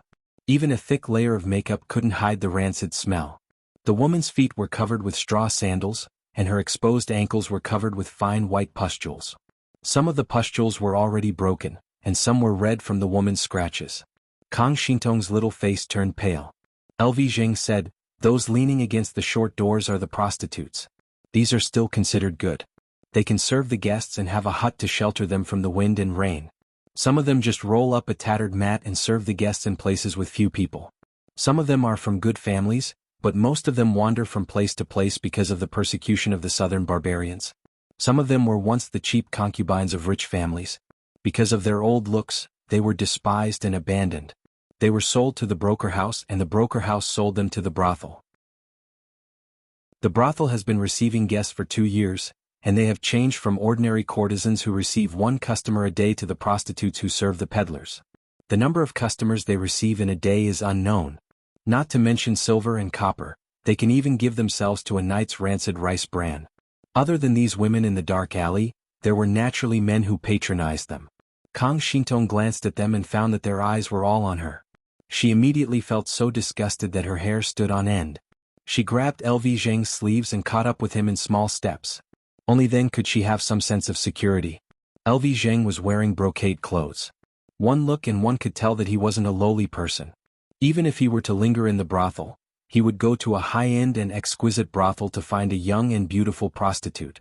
The manservant beside him didn't dress well, but he was extremely handsome with a red face and white teeth. Such a combination didn't look like people who would linger in the brothel. For a moment they attracted a lot of attention. However, these hooligans didn't dare to have any ideas. Even if they did, it would depend on whether the sword on LV Zheng's waist agreed. LV Zheng took Kang Shintong to walk through the dark alley. Kang Shintong came in with a puzzled face and went out with a pale face. "You saw it all?" LV Zheng looked at Kang Shintong's head and said calmly, "Now what else do you want to say?" Kang Shintong suddenly felt disgusted. She grabbed LV Zheng's sleeves and turned her head to vomit out acid. Her mind was full of what she saw and heard just now. The house in the dark alley was very shabby. The movements inside the door couldn't be blocked by a door or a window. Because of the light, she couldn't see what was happening inside, but just listening to the movements made her shudder. The woman's heart-wrenching cries of pain and begging for mercy, the man's violent and heavy breathing and obscene words. Some houses were even more terrifying. There was only one woman in the house, but there was more than one man. Chapter 1648. She could not help but think of LV Zheng's previous words. It's easy to live, but it's hard to live with dignity. Kang Shintong did not dare to imagine that she would end up in such a situation many years later. After vomiting, she squatted down and wailed while hugging her knees, extremely resentful of her gender. Kang Shintong choked and said, "Sir, all women in the world are like this. They are born to suffer. Why do women still exist? It's better to die since birth." So what if her mother did it for her own good? Did her mother disregard her wishes and thoughts and force her to suffer so much for her own good? What she thought was good, could it be that it was really good? Why didn't she ask herself which was better, a dignified and painless death or a dignified but oppressive and violent life? Violence and torture in the name of love, were they not abuse? LV Zheng interrupted her random thoughts at the right time. "You have such messy thoughts because you have too little knowledge. It's just like how you only saw your mother's evil earlier. You don't know that all living beings suffer. Whether it's these women in the dark alley or other refugees who never have enough to eat, the most painful thing for them is not the torture inflicted on them, such as hunger and poverty. It's the endless torture that they can only be freed from until death. A person can't see the slightest bit of hope in life and can only live like a walking corpse. They don't even know why they're living, only knowing that they can live as long as they can. This kind of suffering without dignity is often more unbearable than physical torture. The common people could often endure physical torture, but they could not endure mental torture. The result of not being able to endure it was the idea of using death to escape, like Kang Shintong. This was just going from a dead end to a dead end. What's the use of knowing more? Kang Shintong was, after all, a young girl who had just turned 12. Although her life was bumpy, she did not face the cruelest purgatory on earth. The world was still black and white. LV Zheng wanted to teach her what it meant to be gray. It's not that all women in the world are like this. It's just that the world is not stable. Anyone can fall into such a situation. LV Zheng said, using beauty to serve people is a shortcut, but not every shortcut can reach the same level. It was the same as using beauty to serve others, but there was also a difference in the target of serving others. If your target was your stepfather, the prostitutes in the dark alleys would most likely be the portrayal of the rest of your life. If your target was a noble with a high status and authority, or a hegemon who sat on the throne of the world, it would be a different situation. Isn't that because I'm inexperienced? Kang Shintong was speechless. After a while, she hung her head in embarrassment. I don't think I have that ability either. Kang Shintong knew that she had a good foundation and had inherited the best side of her biological parents. This could be seen from her stepfather's increasingly passionate and eccentric gaze these 2 years. Even though she was inexperienced, she knew what he was thinking. It was an undisguised, predatory look of a wild beast. Every time, her mother would panic and abuse her even more vigorously, which gave her an illusion. If that man was obedient to her, her mother would not dare to abuse her again.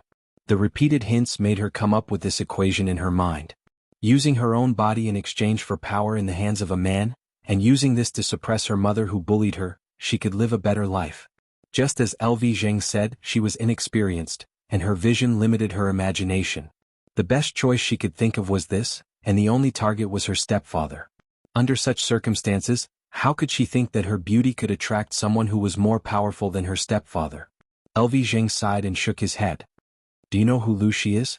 Kang Shintong shook her head.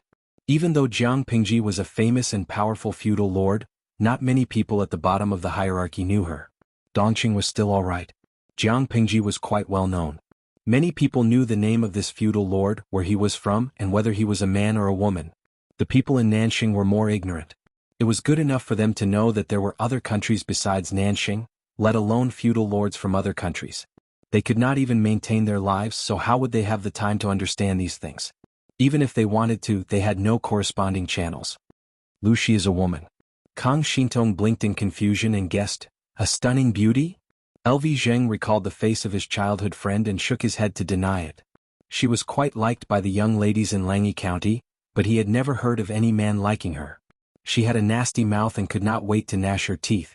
On the contrary, Zixiao, who was known as the flower of Langyi County, was much more popular with men than that authentic woman. She is not a stunning beauty. It is true that she looks decent, but very few people pay attention to her face.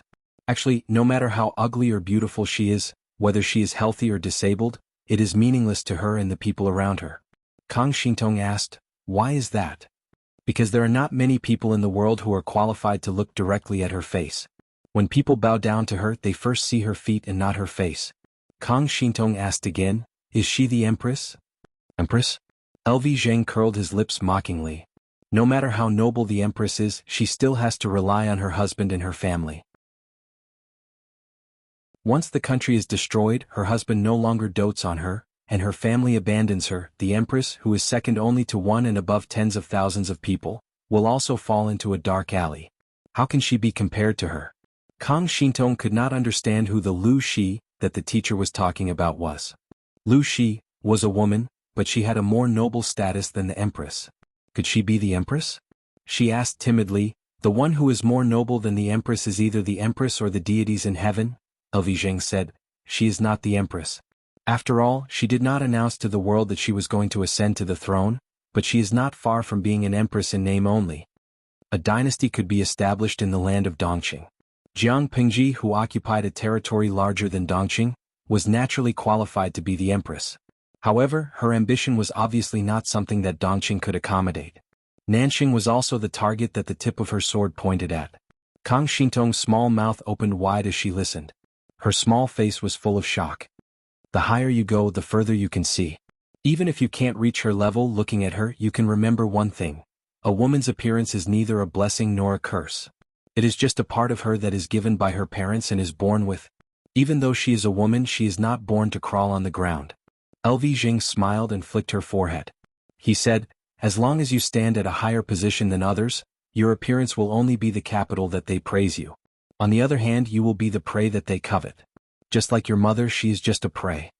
Kang Xintong's lips turned pale as she listened. Your mother is indeed at fault, but she sincerely hoped that you could live with dignity. It was rare for LV Zhang to have the patience to say so much. Even he himself was surprised. If Wei Ci was also a salted fish in the streaming room, he could only express his feelings by clicking 666.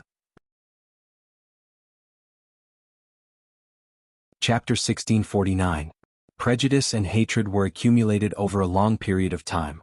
Even if LV Zhang talked until his mouth was dry, Kang Xintong would not immediately understand her mother's painstaking efforts. However, she was willing to think from her mother's point of view with a fair attitude. This was already a great improvement. She could think about her mother's matters in the future. At the moment, Kang Xintong was more concerned about the matters in front of her, such as, "Teacher, do you also want me to be your concubine?" Children were different from adults. When adults mentioned these matters, most of them would conceal it because they knew that these matters could not be publicized. It was even shameful to talk about it aloud. Children, on the other hand, did not have so many concerns and were more frank. LV Zhang patted her forehead with his palm and clicked his tongue. Silly girl, you're not even as tall as a human. Do you really think that you're as beautiful as a fairy? In this world, not every man is as lustful as your stepfather. If you were 18 or 19 years old and asked this question, I would be willing to think about it.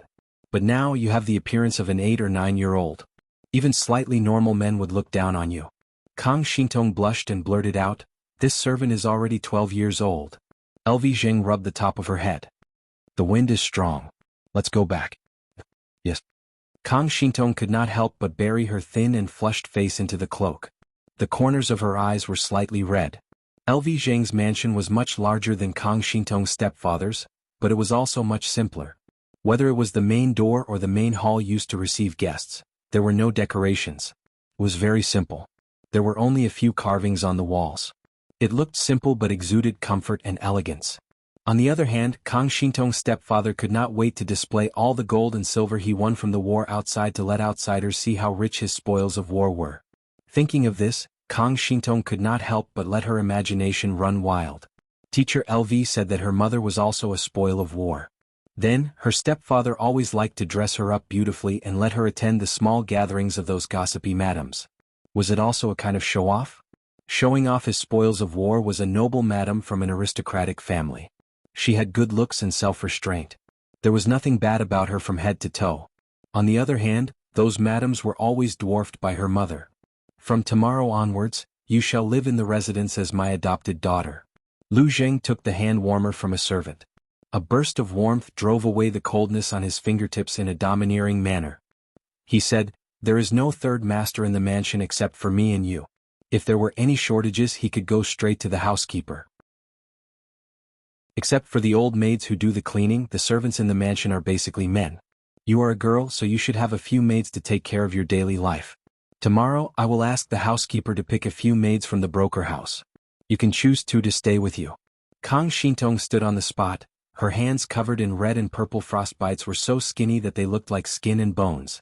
She clutched the sides of her clothes tightly. Why is Mr. so nice to me? She didn't suspect that LV Zhang had any bad intentions, but she didn't understand why LV Zhang was so good to her. It must be known that in this world, even if parents raised their children, their original intention was to continue the bloodline and continue the family line. People who were truly selfless were probably as rare as phoenix feathers and qilin horns. Lu Jing said, "There's no special reason. To be honest, it's probably because I've been bored recently." Kang Xintong was stunned. What kind of reason was this? Even if she didn't understand LV Zhang's identity, even her stepfather, who had a bad temper and couldn't be persuaded after he was drunk, was respectful to LV Zheng. It could be seen that LV Zheng should be an important person. Shouldn't an important person be busy with a myriad of affairs and have no leisure time? Lu Jing said again, why do you care so much? It's not a bad thing for you anyway. You have nothing for others to plot against you. Kang Shintong said in embarrassment, I overestimated myself. I've made a fool of myself in front of Mr. LV Zheng asked the housekeeper to tidy up the guest courtyard for Kang Shintong to stay for the time being. Kang Shintong saw that he didn't leave and couldn't help but ask a few more questions out of curiosity. Did Mr. say that you already have a family? LV Zheng slowly blew on the freshly brewed tea to cool it down and poured a cup for her. Kang Shintong had led a hard life these years, but she was pampered and spoiled in the early years. The moment she sat down, her temperament couldn't be faked. It was obvious that she had received an excellent education. LV Zheng said casually, yes, but they're not here. It's too messy here. I'm worried. Kang Shintong let down her guard. She looked quiet, but her mouth loved to talk. She chattered non-stop. LV Zheng couldn't help but think of someone. Kang Shintong knew her limits. She didn't probe too much into LV Zheng's situation. Instead, she changed the topic to Jiang Pingji. Her hands clutched the teacup tightly and she said softly, Mister, can you tell me more about Lu Shi? LV Zheng wasn't surprised. She used to be my classmate. Kang Shintong's eyes were big to begin with. At that moment, her eyes widened even more because of her shock. Classmate? But isn't she a girl? How could she be your classmate? LV Zheng said, she was disguised as a man by her father since she was young. She only came out in broad daylight many years ago. Are the bystanders blind? They can't tell that she's a girl. Kang Shintong had just finished speaking when she saw LV Zheng's indescribable gaze. She suddenly realized that she had said something wrong. She hurriedly tried to salvage the situation. Mister, I didn't mean that you. It's normal that they couldn't recognize her. After all, no girl would be like her. At that time men were still very feminine. Jiang Pingji blended in very well with them. Little did they know that she was the dream girl of many young and ignorant gentry girls. LV Zheng seemed to have thought of something. His expression twisted for a moment. Even though he hadn't spent much time with Jiang Pingji, she had successfully left a nightmarish shadow in LV Zheng's heart. Even though he was hurt, LV Zheng didn't deny everything about Jiang Pingji. Lu Shi didn't have much of a reputation when he was young. I went to Hejian County to ask around. Most people only vaguely knew that there was such a Lang Jun. He lived in the inner residence for a long time. The teacher was a famous scholar in Dongqing Wei Yuan. I couldn't find out more about him, LV Zheng said. He showed his talent at the age of 12. He trained the troops, cleared the bandits, and became Yuan Jing's disciple. After 3 years, Dongqing was in chaos. The 3 tribes of the northern borderline were aggressive. Lu Shi's sister was betrothed to the 4th prince of Dongqing, Wuma Jun. She represented her father, Lu Shi, to send her off. Not long after, she was put under house arrest in Shangjing. House arrest? Kang Shintong exclaimed. LV Zheng said, this involved the struggle between the 2 factions in the Dongqing court. The reason was more complicated. In order to stabilize his power, the Dongqing emperor ordered the gentry to send their descendants to Shangjing as hostages. If you're interested in it in the future, you can study it. Then how did she get out? LV Zheng said, I don't know what method she used to get out. Before I saw her move, there was an earthquake in Shangjing. The earthquake in Shangjing caused the royal family to move the capital. They abandoned the deserted capital and moved to Qinzhou. They also abandoned the people on that land. Chapter 1650. Starting from the lowly county magistrate of Xiangyang district, she led people to clean up the mess, quell the chaos of the Tsingyi army, then annihilate the Red Lotus group and unify the entire Wanzhou. Then came the alliance meeting at Huangshui.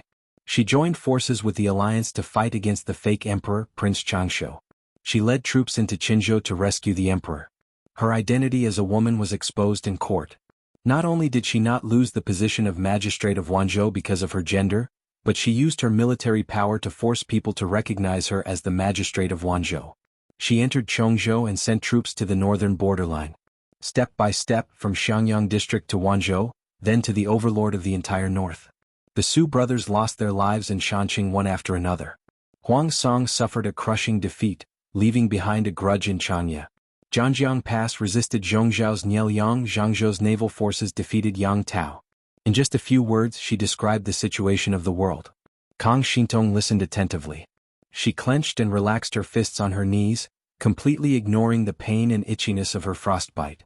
Lu Jing didn't expect Jiang Pingji to do so many things over the years. She talked about them one by one until his mouth was dry. She lived a life that others couldn't even dream of in 10 lifetimes. Kang Shintong said, "She's the only one in the world. I'm afraid other women won't be able to reach her in their lifetimes." That's natural. If every woman jumped up and down like Lu Shi, wishing for the world to be in chaos, how can the world be peaceful? Lu Zheng didn't expect Kang Shintong to become the second Jiang Pingji. She couldn't do that. But, don't limit your vision to stepfather. If you really want to climb higher, then set your sights higher. For example, Lu Shi. She couldn't become the second Jiang Pingji, but she could become the best version of herself. Kang Shintong hadn't met Jiang Pingji yet, but the latter had left the deepest and most colorful stroke in her heart. Her impression was deeper than anyone else's. If Wei Ci found out that Kang Shintong had been recommended by Lu Zheng and made the future Red Lotus Saintess Jiang Pingji's fan, this recommendation was too vicious. Perhaps An Shui would also doubt his life. Was Lu Zheng his advisor or a spy Jiang Pingji planted by his side? He didn't hear wrongly. The 2 malignant tumors that led the Red Lotus case that should have happened in the future had knelt. The world had just settled down, and His Majesty only had his eldest daughter, Jiang Yan. She had repeatedly wanted to make Jiang Yan the crown prince, but she was obstructed by various parties. On the surface she was the imperial censor, but in reality she was also interfered with by the scholars and the commoners. Everyone always said that His Majesty was still in the prime of his life and that he would live for 10,000 years in the future, so there was no hurry to appoint a crown prince. In fact, he was just stalling for time, hoping that Her Majesty would have another child, perhaps a boy. At that time, everyone would elect the prince as the heir apparent. Perhaps His Majesty would be persuaded. More than a year after the establishment of the Jiang dynasty, Her Majesty became pregnant again. The court seemed calm, but in fact, undercurrents were surging in the dark. All the forces had their own plans. Looking at it now, Wei Ci felt that Her Majesty was the one who was the most scheming, bullying her own subjects in various ways. When he was in the middle of a happy birthday, the remnants of the Red Lotus group rose from the ashes and even spread their teachings to the officials' back residences. Some people with ulterior motives had tried to use the Red Lotus group to harm Her Majesty and Jiang Yan. The Red Lotus group had also used them to open the door to infiltrate the palace and plan an assassination. The Red Lotus group was very good at picking the time. It happened to be the day when Her Majesty launched the happy birthday. Even though he later found out that this was all done on purpose by Her Majesty and that the whole situation was part of her plan to kill the disobedient people in the court, Wei Ci was still so scared that he broke out in a cold sweat. This religious assassination was also known as the Red Lotus case. The leader of the Red Lotus group was the grandson of Wu Liba, the sage of the northern borderline.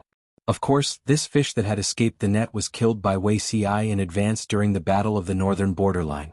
The other leader was the virgin of the Red Lotus group, a woman who used to go by the name of Kang Shintong. The remnants of the Red Lotus group were wiped out, and Kang Shintong was also caught. What shocked Wei Ci was that after this woman was caught, she almost escaped from prison. Someone helped her escape and someone wanted her dead. After careful investigation, in a sense, Kang Shintong was a little awesome. Her Majesty, who was sitting calmly on the fishing platform, ate melon seeds and watched the show.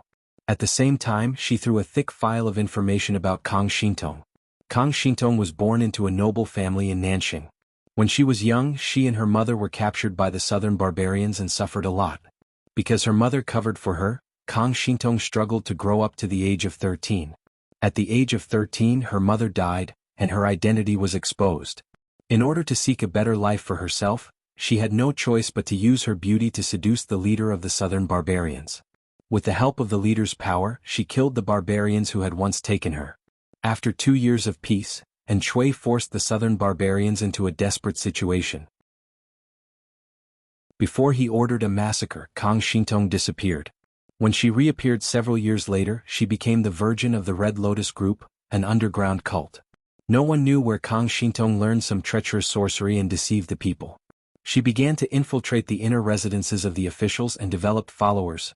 Wu Liba's grandson ran the Red Lotus group and propagated its teachings. Kang Shintong used these followers to attract more people to become her subjects. Some people joined the Red Lotus group because of her beauty, while others joined because of the Red Lotus group's secret power. Like a rolling snowball, the Red Lotus Group grew stronger in a short 2 or 3 years, forming a huge network of connections. Wei Xi still remembered Her Majesty's complaints. This child is so beautiful, but she ran off to engage in multi-level marketing. How stupid is she? How did Her Majesty find out about the Red Lotus Group? Although the Red Lotus Group had developed quite a lot, they were all operating in the dark.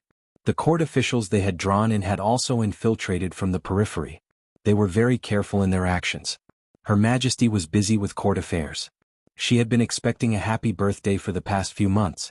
She did not have the energy to care about the Red Lotus Group. Facts had proven that Her Majesty was a little monster with exuberant energy.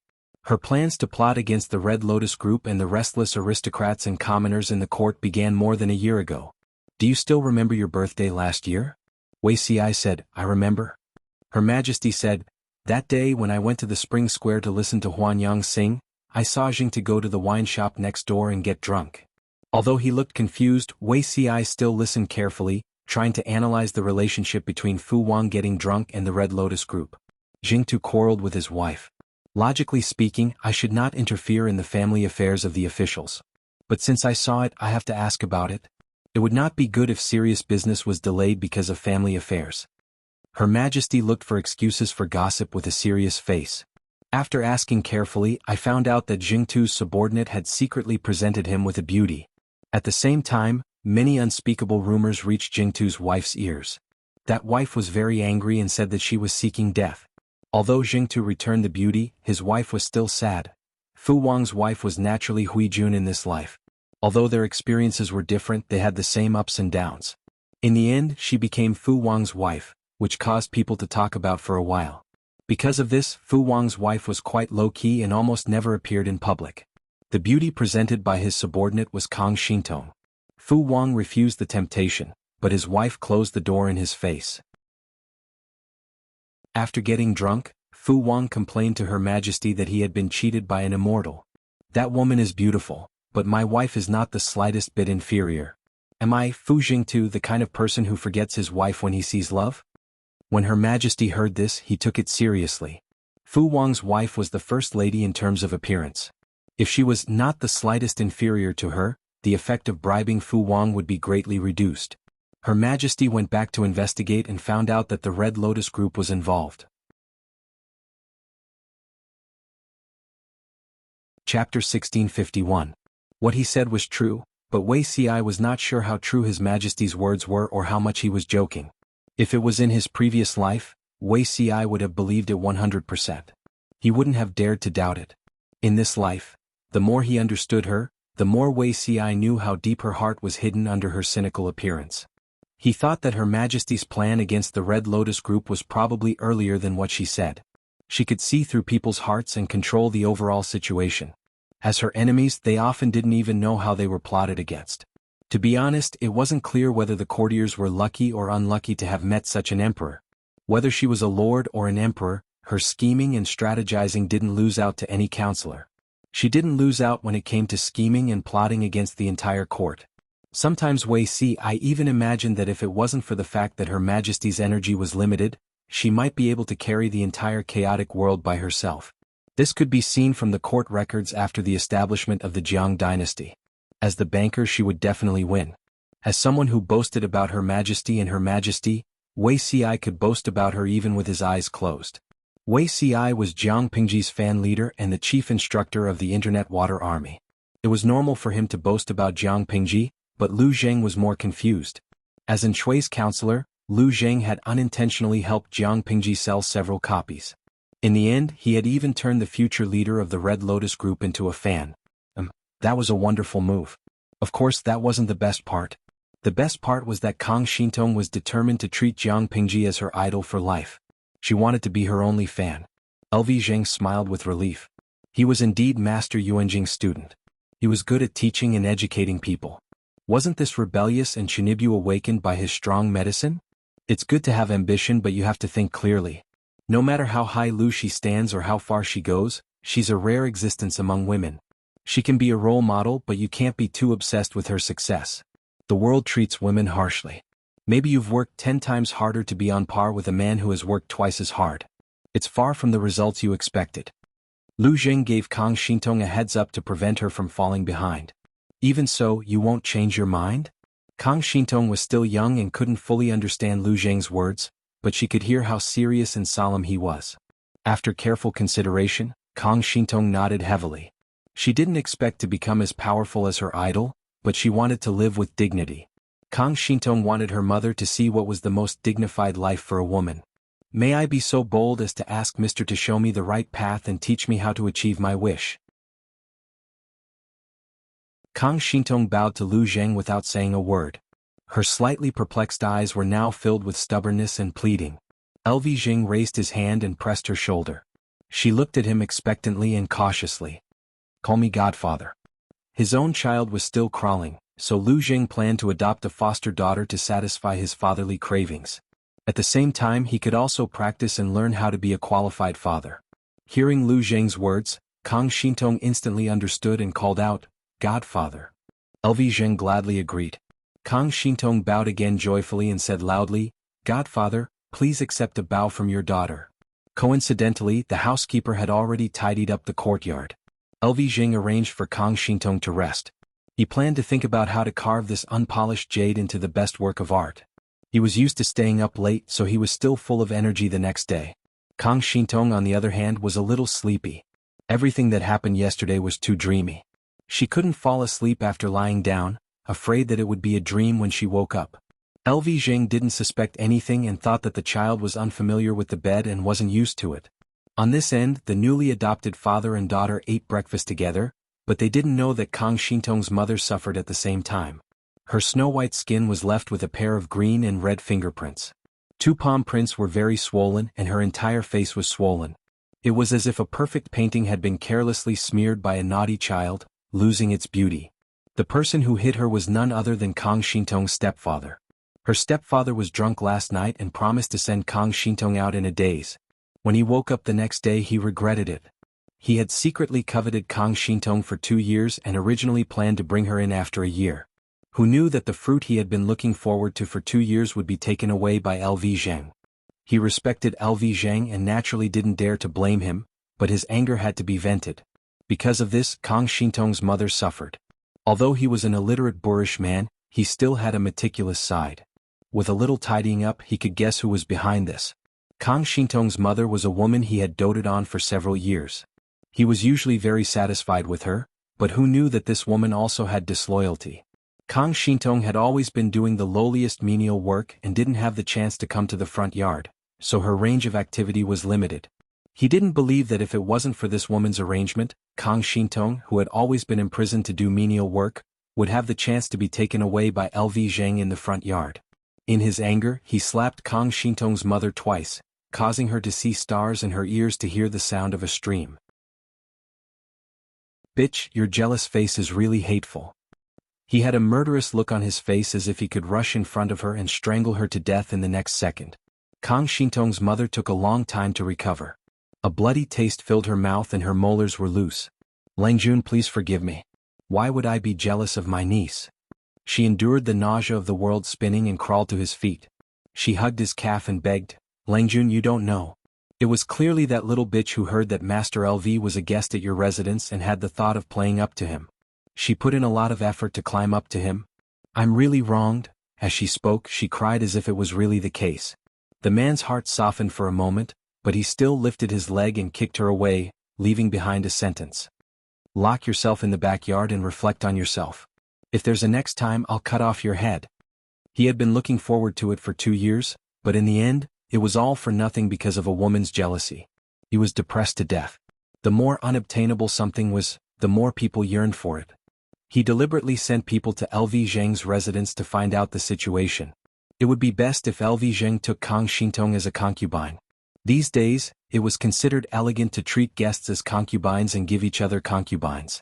He could use a young and beautiful girl to exchange for Kang Xintong. If one was not enough, then he would get a pair. He never thought that LV Zheng would really take Kang Xintong as his adopted daughter. This adopted daughter was not a godfather and goddaughter, who hung a sheep's head and sold dog meat, but a real father and daughter.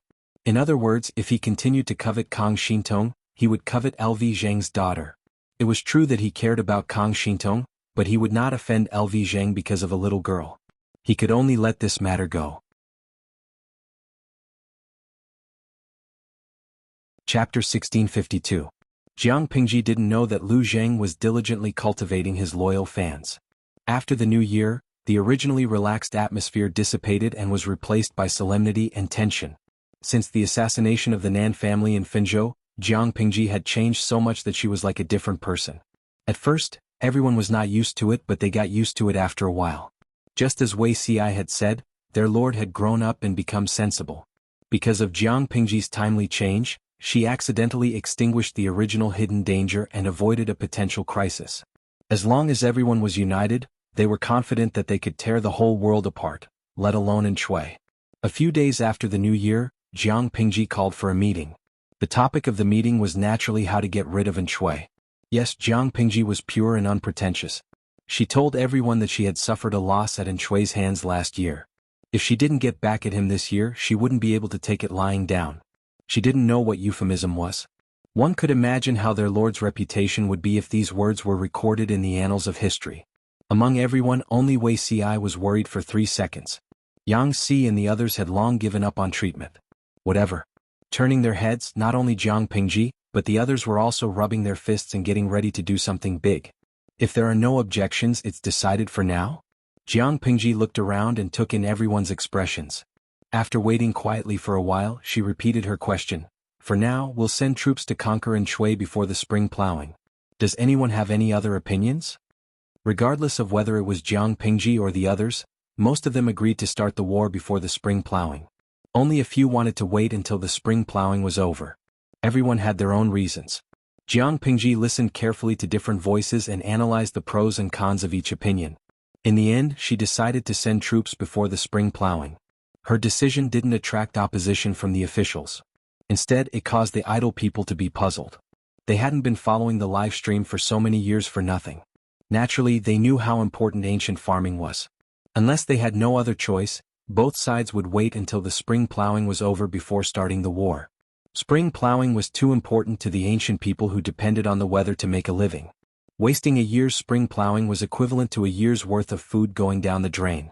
The probability of famine in the following year was greatly increased. Understanding this, they couldn't understand Jiang Pingji's choice.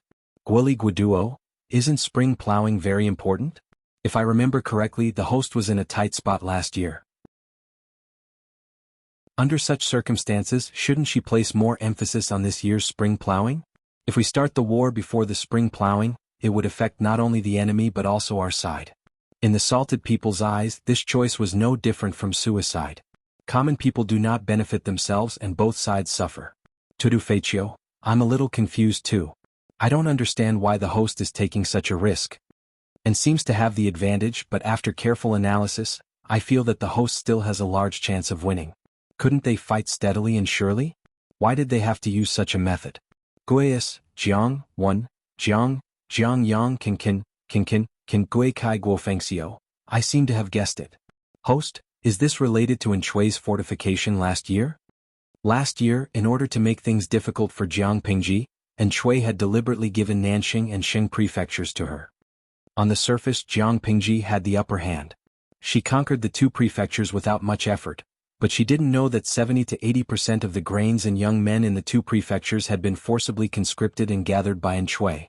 And had the upper hand, leaving Jiang Pingji with 2 prefectures to deal with. She had to pay for nearly 1 million people's grains and winter supplies. She also had to prevent the local gentry in the 2 prefectures from taking the opportunity to cause trouble. Not only did it cost money, but it also took a lot of effort. What about Shui? He had a great winter. Not only did he have a bigger purse, but he also became a father. Gui, Feng Xiaolong. Many people remembered when he mentioned this. However, what was the connection between Shui's fortification and Jiang Pingji's abandonment of spring plowing? Naturally, there was a connection. Jiang Pingji gave up the spring plowing to attack Shui.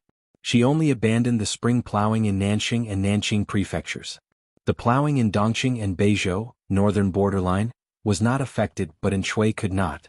He plundered a lot of grains from the 2 prefectures last year, but the young men he took with him had to eat too. If the spring plowing could not keep up with the harvest this year, there would definitely be a food shortage. When an army went to war, a lack of food was almost equivalent to losing half of the war. If everything went smoothly, and Shui would not last until this autumn. Jiang Pingji intended to end the war quickly. She wanted to take advantage of his weakness and kill him. After dealing with Shui, she would turn around and take care of Zhongzhao, speeding up the pace of unifying the world. While everyone was discussing the details, Jiang Pingji briefly explained her intentions to the salted fishes. Some salted fishes were stubborn. They felt that Jiang Pingji did not need to be so anxious. Steady attacks were the way to go. Some salted fishes supported Jiang Pingji's choice unconditionally. Of course, there was a small group of salted fishes who felt that something was wrong, but they could not put their finger on it. When everyone was discussing how to distribute the troops, they were shocked to discover that Jiang Pingji was not in the starting lineup. Jiang Pingji, who had been fighting at the front lines all year round, was actually in the middle of the army? Gaoju Pingsi Shipi Daki, wait? Streamer, why aren't you at the front lines anymore? I'm not used to it. After following the live stream for so many years, their favorite segment was to see Jiang Pingji persistently wanting to go to the front lines. The civil and military officials tried their best to stop her. They had a heart attack, but they had no choice but to accept Jiang Pingji's willfulness. Such an interesting segment was gone today. Not only were the salted fishes not used to it, but Yang Saifengzhen and the others were also at a loss. They looked at Jiang Pingji and Jiang Pingji looked back at them with a serious expression. Both parties looked at each other for more than 10 seconds. The air fell into an awkward and strange silence. Do you have any other opinions? Jiang Pingji glanced at the entire setup. There should not be any loopholes. Why did everyone look like they were stupid? Why did they not go and prepare for battle after receiving the military order? Why were they here staring at her? My lord, did you miss something? Li Yun asked cautiously. What did I miss? I didn't miss anything. What did I miss? Jiang Pingji looked puzzled. Fu Wang suddenly coughed awkwardly. He cupped his fists and bade farewell. Time to go, time to go. Fu Wang left. As if awakened from a dream, the others got up in twos and threes. After leaving the main tent, Li Yun still had a dreamy look on his face. My lord has really turned over a new leaf? Bah, what do you mean by turning over a new leaf? Isn't this pretty good? Go and do what you have to do. Yang Si slapped Li Yun's shoulder, interrupting him to prevent him from saying something even more appalling and stupid. My lord's ears are very sharp. Li Yun nodded repeatedly and left in a hurry, as if there was a monster chasing him from behind. Jiang Pingji.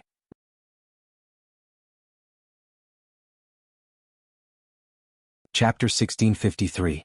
Did these people think she was deaf? If they really wanted to make things up behind her back, they could at least do it from a distance. At such a close distance, what was the difference between that and making things up in front of her? Yang Si and the others are becoming more and more like princesses. They're super hard to please. Jiang Pingji couldn't help but shake her head. She had a helpless but doting expression. In the past, she always wanted to lead the vanguard troops and wanted to use herself as a general. They tried their best to stop her, almost crying and hanging themselves. When they couldn't stop them, they would show a wronged and helpless expression, making people feel guilty for no reason. Now that she had learned from her painful experience, she planned to make a fundamental change. Even honest people like Li Yun couldn't get used to it. It made it seem like it was her fault from the beginning to the end. Jiang Pingji felt wronged, but she didn't say it. Because all the officials had retreated, they didn't know that they were being blamed by their lord. Instead, it was the salted fish who felt it was unfair for them. Listen to what Jiang Pingji said. Shering-chan, I can see that the streamer really doesn't know what's going on. Bao Xian, the little princess is the one who feels wronged. Doesn't your conscience hurt when you say that? Sitting on the grave and enjoying the moon, oh, the streamer is a big pig trotter. She really should let little Rong Rong and the rest come back to listen to her and see her true colors. They are the ones who should feel wronged, okay?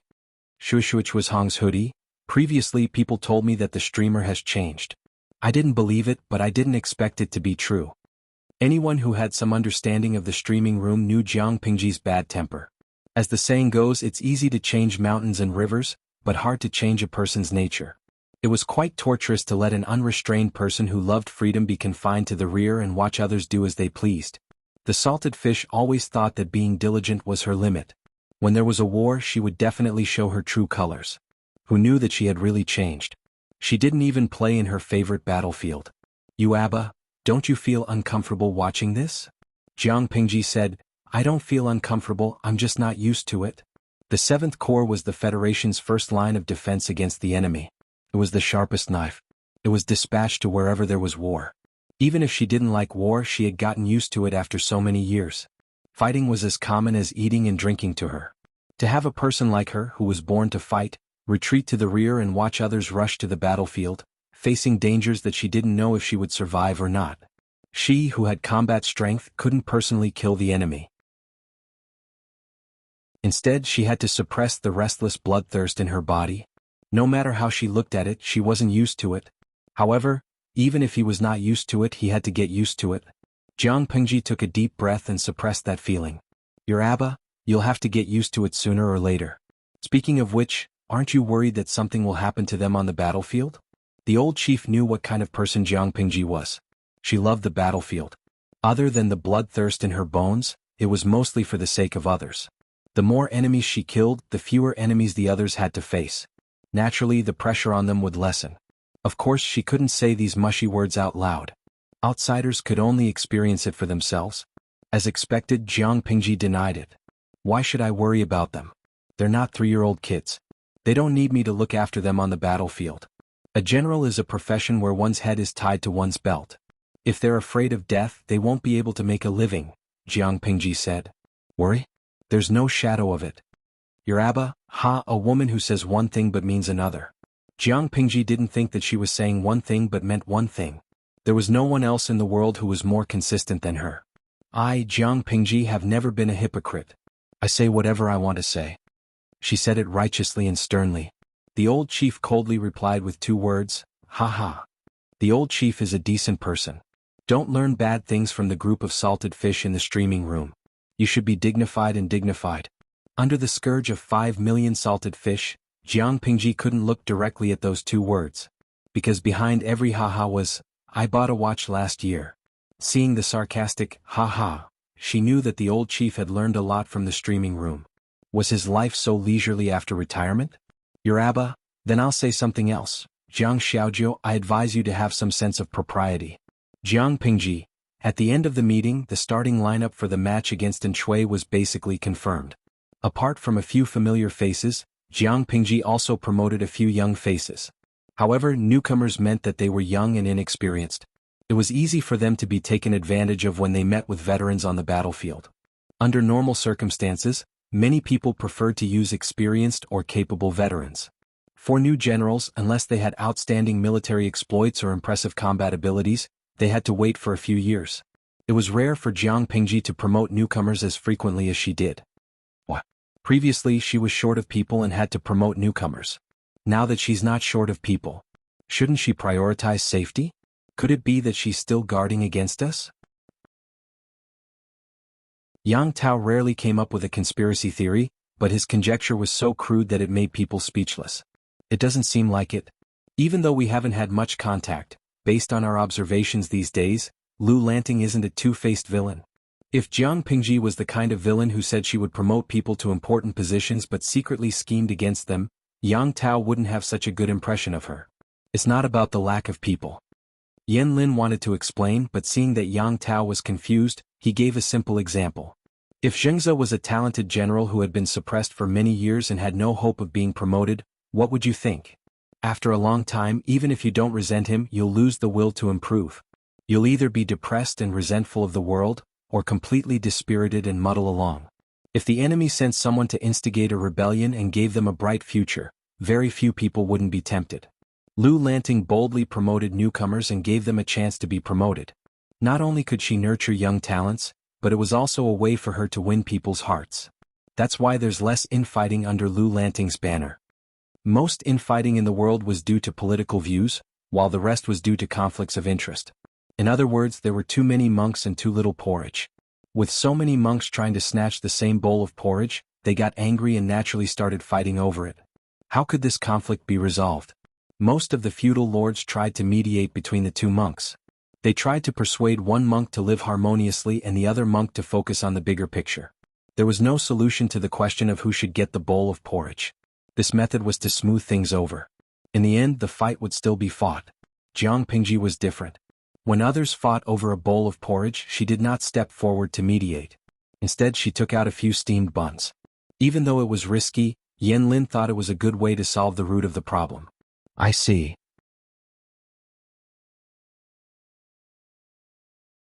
Chapter 1654. It was still a chilly spring and the snow had just melted. The air was filled with a cold chill. However, the coolness of the outside world could not cool down in Chui's rising fury. No one expected that Jiang Pingji would use a method that harmed others without benefiting herself. There was still half a month before the spring plowing. This made Chui wonder if the other party had gone mad, to be so hot-tempered. Even a war had to be fought according to the basic laws. Jiang Pingji actually destroyed the spring plowing.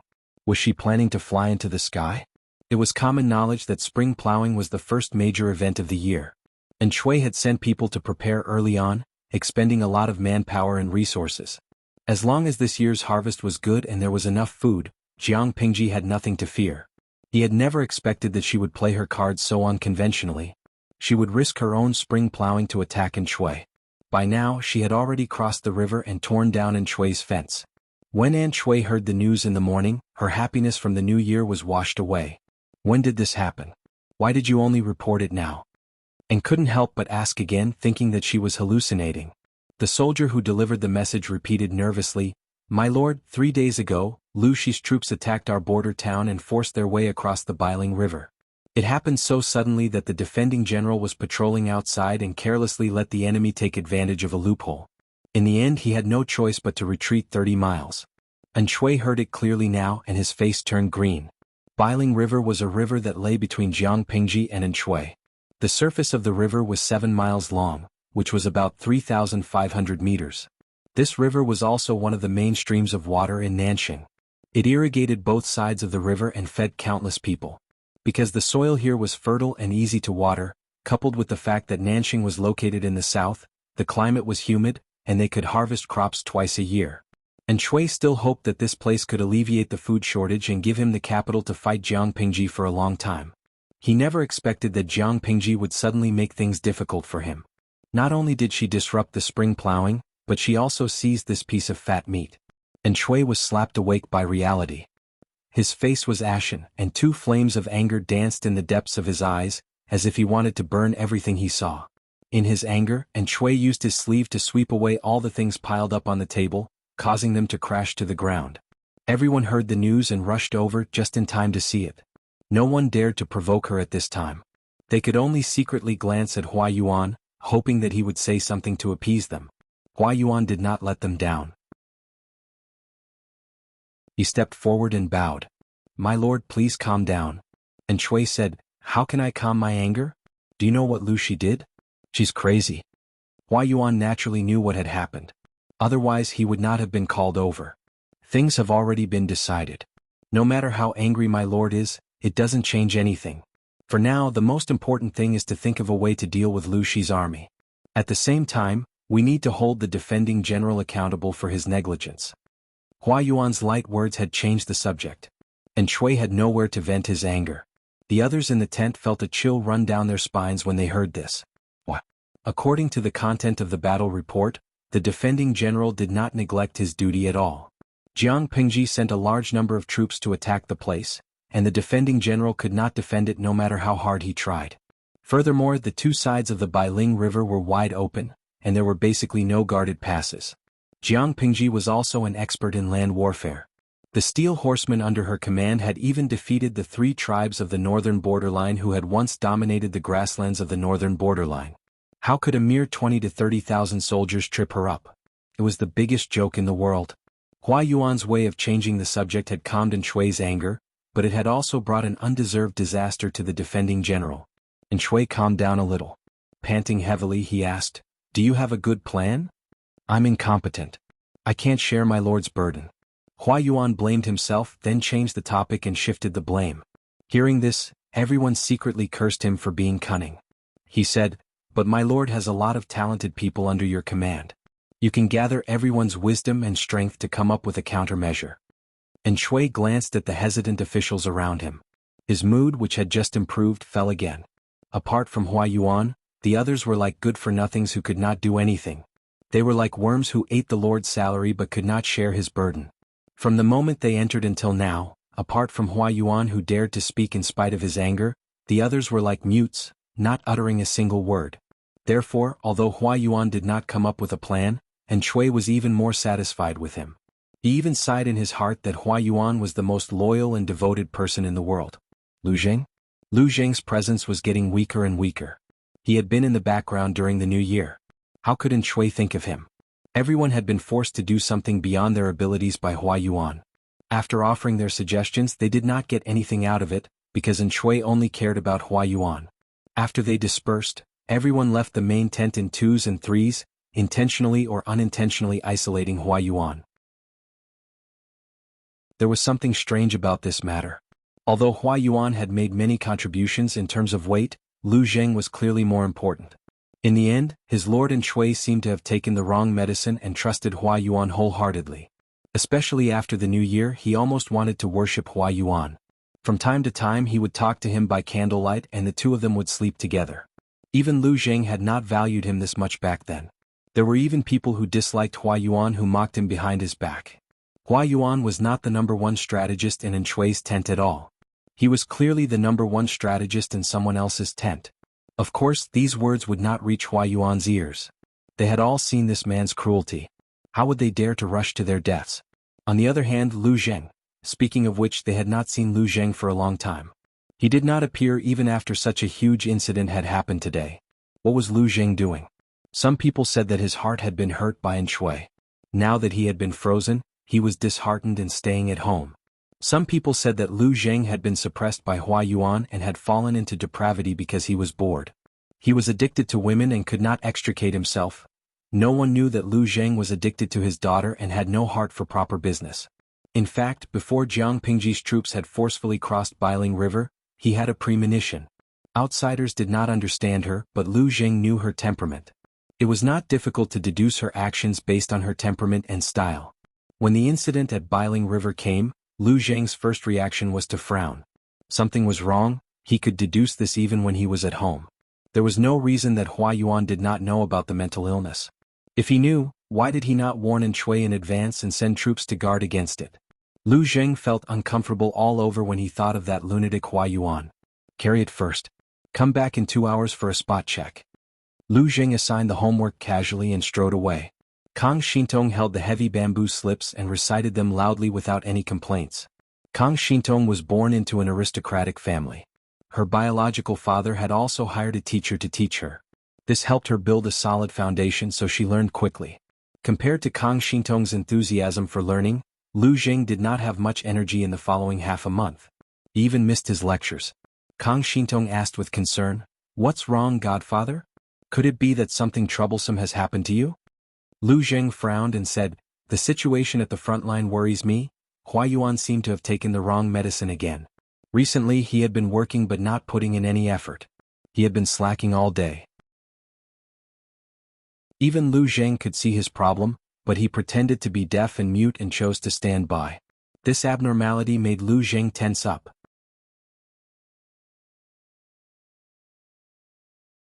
Chapter 1655. Compared to Lu Zheng's heaviness and worry, Kang Shintong's voice was much livelier. "I happened to overhear it. I heard that the Duke of Lanting's morale is very high." Lu Zheng glanced at his adopted daughter indifferently and raised his hand to smack her forehead, telling her to watch her words. Kang Shintong was his adopted daughter after all. Why was she so excited when the enemy was mentioned? People who did not know better would think that Kang Shintong was Jiang Pingji's daughter. Kang Shintong's lips curled into a pretty smile. She was not afraid of Lu Zheng's warning at all. Perhaps it was because she had been eating and sleeping well these days. Her originally thin chin had become rounder. She looked more and more likable. Seeing her smile, Lu Zheng felt gratified and frowned at the same time. Even though he fed Kang Shintong chicken soup and told her that looks were innate and not to care too much, the reality was that reality had a natural malice towards good-looking women, especially in troubled times. A gentleman will not be imposing if he is not serious. No matter when, where, and who you are facing, you have to control your emotions. You can't be brash and give people the impression that you are frivolous and rude. Lu Zheng taught his adopted daughter seriously. He sounded righteous and strict, but in fact he had a lot of personal opinions. Kang Shintong looked like she was being taught, but she did not take it to heart. She had only smiled at her foster father just now. How was that frivolous, impolite and reckless? Besides, Father, a gentleman will not be imposing if he is not serious. Is this from the Analects of Confucius? Kang Shintong did have some basic knowledge, but the Analects of Confucius was too profound for her back then. The teacher that her parents hired had not even taught her that much. Recently, Lu Zheng grabbed her to revise the Analects of Confucius, but Kang Shintong was still at the stage of rote memorization. Lu Zheng said, "A gentleman will not be imposing if he is not serious. He will not be firm if he learns." The meaning of this sentence could be understood literally, but Kang Shintong, who had always been intelligent, was surprised. Lu Zheng thought she did not understand and asked, "What do you not understand? Feel free to ask." Kang Shintong took out a roll of bamboo slips and opened it for Lu Zheng to see. She pointed at the sentence on the bamboo slips. "According to my adoptive father, a gentleman will not be imposing if he is not serious." Serious means sincere and solemn, but the note on the bamboo slips is not. Notes? The bamboo slips of the Analects of Confucius that Kang Shintong was currently using were the ones he had used when he was still a student. He had memorized every word on it by heart, so there was no need for him to flip through the bamboo slips again and again. If it wasn't for the fact that he wanted to teach Kang Shintong the Analects of Confucius, he wouldn't have taken out these bamboo slips. Although he hadn't read it for many years, he didn't remember what he had written on it. Bamboo slips were different from other materials. It was inconvenient to engrave words on them, and if one engraved too many words, it would shorten the lifespan of the bamboo slip. Because of his excellent memory, Lu Zheng rarely engraved any annotations on it. He curiously took the bamboo slip from Kang Shintong's hand and opened it to take a look. He discovered that the words "a gentleman who is not heavy will not be imposing" next to the words "petty bourgeois." The heavier one was, the fatter one was. Lu Zheng. In other words, according to the explanation, the meaning of this sentence was twisted into, "If a gentleman is not fat, he is not dignified enough?" Which bastard carved words on his bamboo slips? It was one thing to carve words, but wasn't he afraid that the saint wouldn't be able to hold him down if he explained it to the saint? Godfather, this annotation. Kang Shintong muttered softly, "Was it carved by Godfather?" Lu Zheng glanced at the handwriting and realized that it was somewhat familiar. He stared at it again and remembered who it was. No, it's impossible." Lu Zheng denied it thrice. Kang Shintong knew how precious books were. Her godfather didn't come from a good family background, so he should cherish it more. If the person who engraved the words was not someone he trusted, he wouldn't have the chance to create trouble on it. Therefore she was curious. Which deity had made such annotations? Who was it? Lu Zheng threw the bamboo slip on the table and curled his lips. Who else could it be other than that foppish Lu Shi? That's right, the annotations were left behind by Jiang Pingji. Lu Zheng didn't know the specific time, but it was most likely before he left Langya County. Kang Shintong's little mouth opened slightly. She was stunned for a while, then she suddenly burst into laughter. The Duke of Lanting actually had such a cute and mischievous side when he was young. The expressionless Lu Zheng. Shouldn't a normal person's first reaction upon seeing such a ridiculous annotation be to say that Jiang Pingji was a bad student? But the person? Mischievous? What kind of description was that? She wasn't a fan filter. She was obviously blind. Lu Zheng suddenly felt a little remorseful. Did he overcorrect his goddaughter? She was his goddaughter, but she was a fan of Jiang Pingji. That was too much.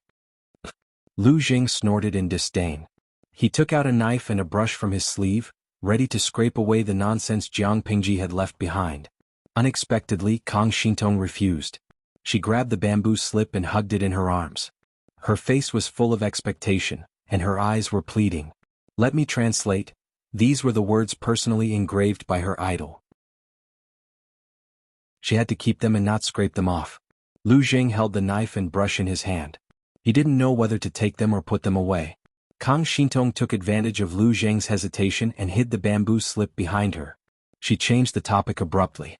Godfather, the situation at the front line isn't optimistic. Don't the others have any countermeasures? Lu Zheng was silent for a while. He quietly put away the knife and brush and resumed his serious expression. There are countermeasures. Although the people under the Lord's command have their own agendas, not all of them are mediocre. If that's the case, why are you so worried? If they have countermeasures, they naturally have the ability to solve it. Kang Shintong spoke rather bluntly. She had been with Lu Zheng for a long time and had a deeper understanding of him. This godfather was good in every way, but Chui had eyes but failed to see and sheltered him. Why didn't Shui think about how her godfather had accompanied him through his lowest times? What was the difference between him and a scumbag who abandoned his wife when he struck it rich? Trash. Pig trotters. Kang Shintong didn't like Shui. She couldn't wait for him to die. Lu Jing said, I'm afraid that someone has the ambition of a wolf. I don't know what evil plans they have in the dark. Kang Shintong didn't understand. Will the people under Lord Shui's command harm him? Lu Jing sneered. Why not? Some people have lost their minds and gone mad. They can't be treated as normal people. If that's the case, will you remind Lord Shui? Kang Shintong asked carefully. Lu Jing sneered. Remind? It was useless to remind him. Lu Jing wasn't someone who liked to pester others. He was already disgusted by Shui's repeated suicidal acts.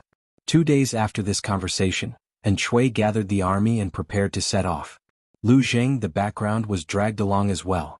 Shui thought of Lu Jing not because he still had a conscience and cherished old friendships, but because of Hua Yuan's recommendation. No scumbag would think of himself as scumbag, much less think that neglecting someone else was his fault. What else could Lu Jing be dissatisfied with if Shui was willing to put Lu Jing in an important position again? In order to maintain this scumbag mentality, Shui had planned to have Lu Jing guard the rear. In the end, this decision was sternly rejected by Hua Yuan. For Shui to leave a great talent like Lu Jing behind in the rear was simply a reckless waste of God's gift. What does Hua Yuan want to do? What does he want to do? Hua Yuan sneered.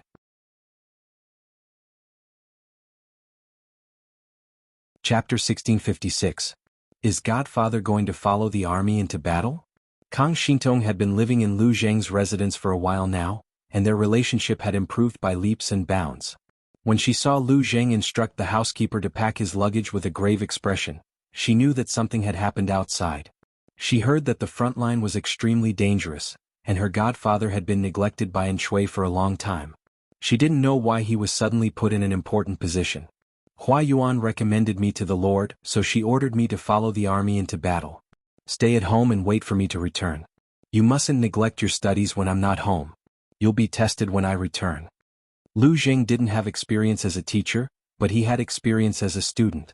His master, Master Yuanjing, had taught his students in the same way back then. There was a limit to how much he could relax. Even though Kang Shintong was a self-disciplined, studious and practical child, she was still a teenager. Her self-control wasn't as good as an adult's, and it was easy for her to be distracted by the flowers and plants of the outside world. Lu Jing was worried that Kang Shintong would neglect her studies when he wasn't around. I will remember Godfather's teachings. Kang Shintong agreed, but she asked in confusion, It's a good thing that Lord Shui put you in an important position again. Why does Godfather look so preoccupied? Is it because of Master Hua Yuan's recommendation? She had vaguely heard servants mention that her godfather and Hua Yuan didn't get along. However, her godfather didn't admit it himself, so Kang Shintong couldn't discuss it in private. I have some conflicts with him and we've never been on good terms. Lu Jing didn't avoid the topic and said directly, as the saying goes, there must be something wrong when something is out of the ordinary. He's not a kind-hearted person. Who knew if his expression of goodwill was genuine or just another scheme? I'm worried that he's up to something again, so I have to be on guard. However, the Lord trusts him so much that I can't do anything to him. The conflict between Hua Yuan and Lu Jing was well known. He had been suppressing Lu Jing both openly and secretly, so how could he give him a chance to turn things around? He was afraid that there was some kind of conspiracy, such as luring the tiger away from the mountain and taking advantage of LV Zheng going to the front line to stir up trouble in the rear, or that there was some kind of trap waiting for LV Zheng to jump into at the front line, or that there was some kind of conspiracy at the front line. All of these were possible. Even though LV Zheng's suspicions were very reasonable and well-founded, it also proved one thing.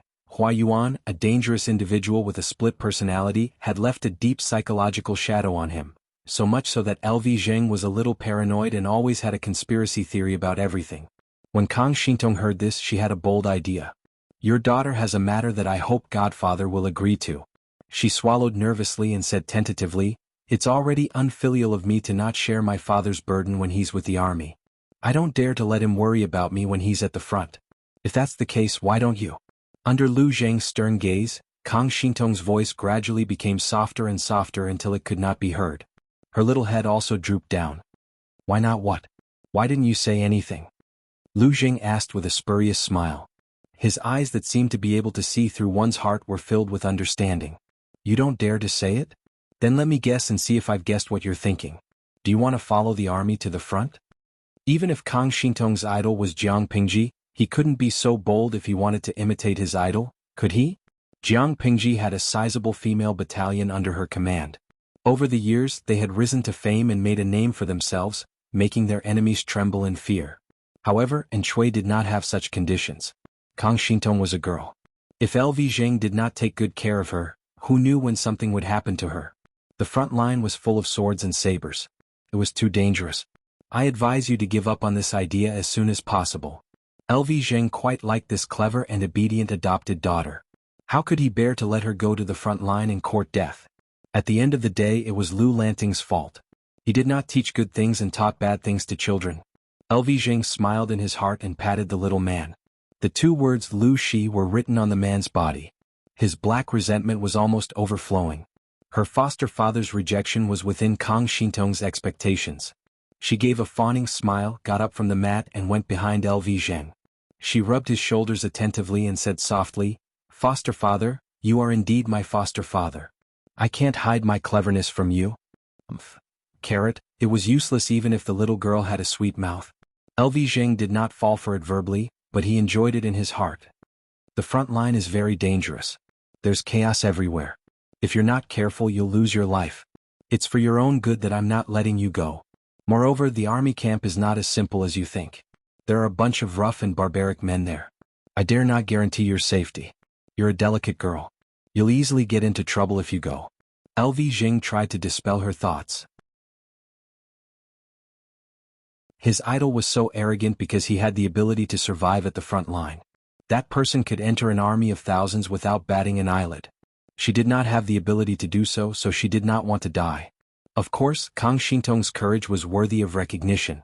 Ordinary girls would not have the courage to say that they wanted to go to the front line. Kang Shintong's expression darkened when LV Zheng saw through her thoughts. She immediately became determined and her eyes were filled with determination. She really wanted to go to the front line. How could she grow faster by staying in the rear and enjoying the protection of a greenhouse? She was not afraid even if she might face the dangers that LV Zheng mentioned. She also wanted to see how big the world was as LV Zheng had said.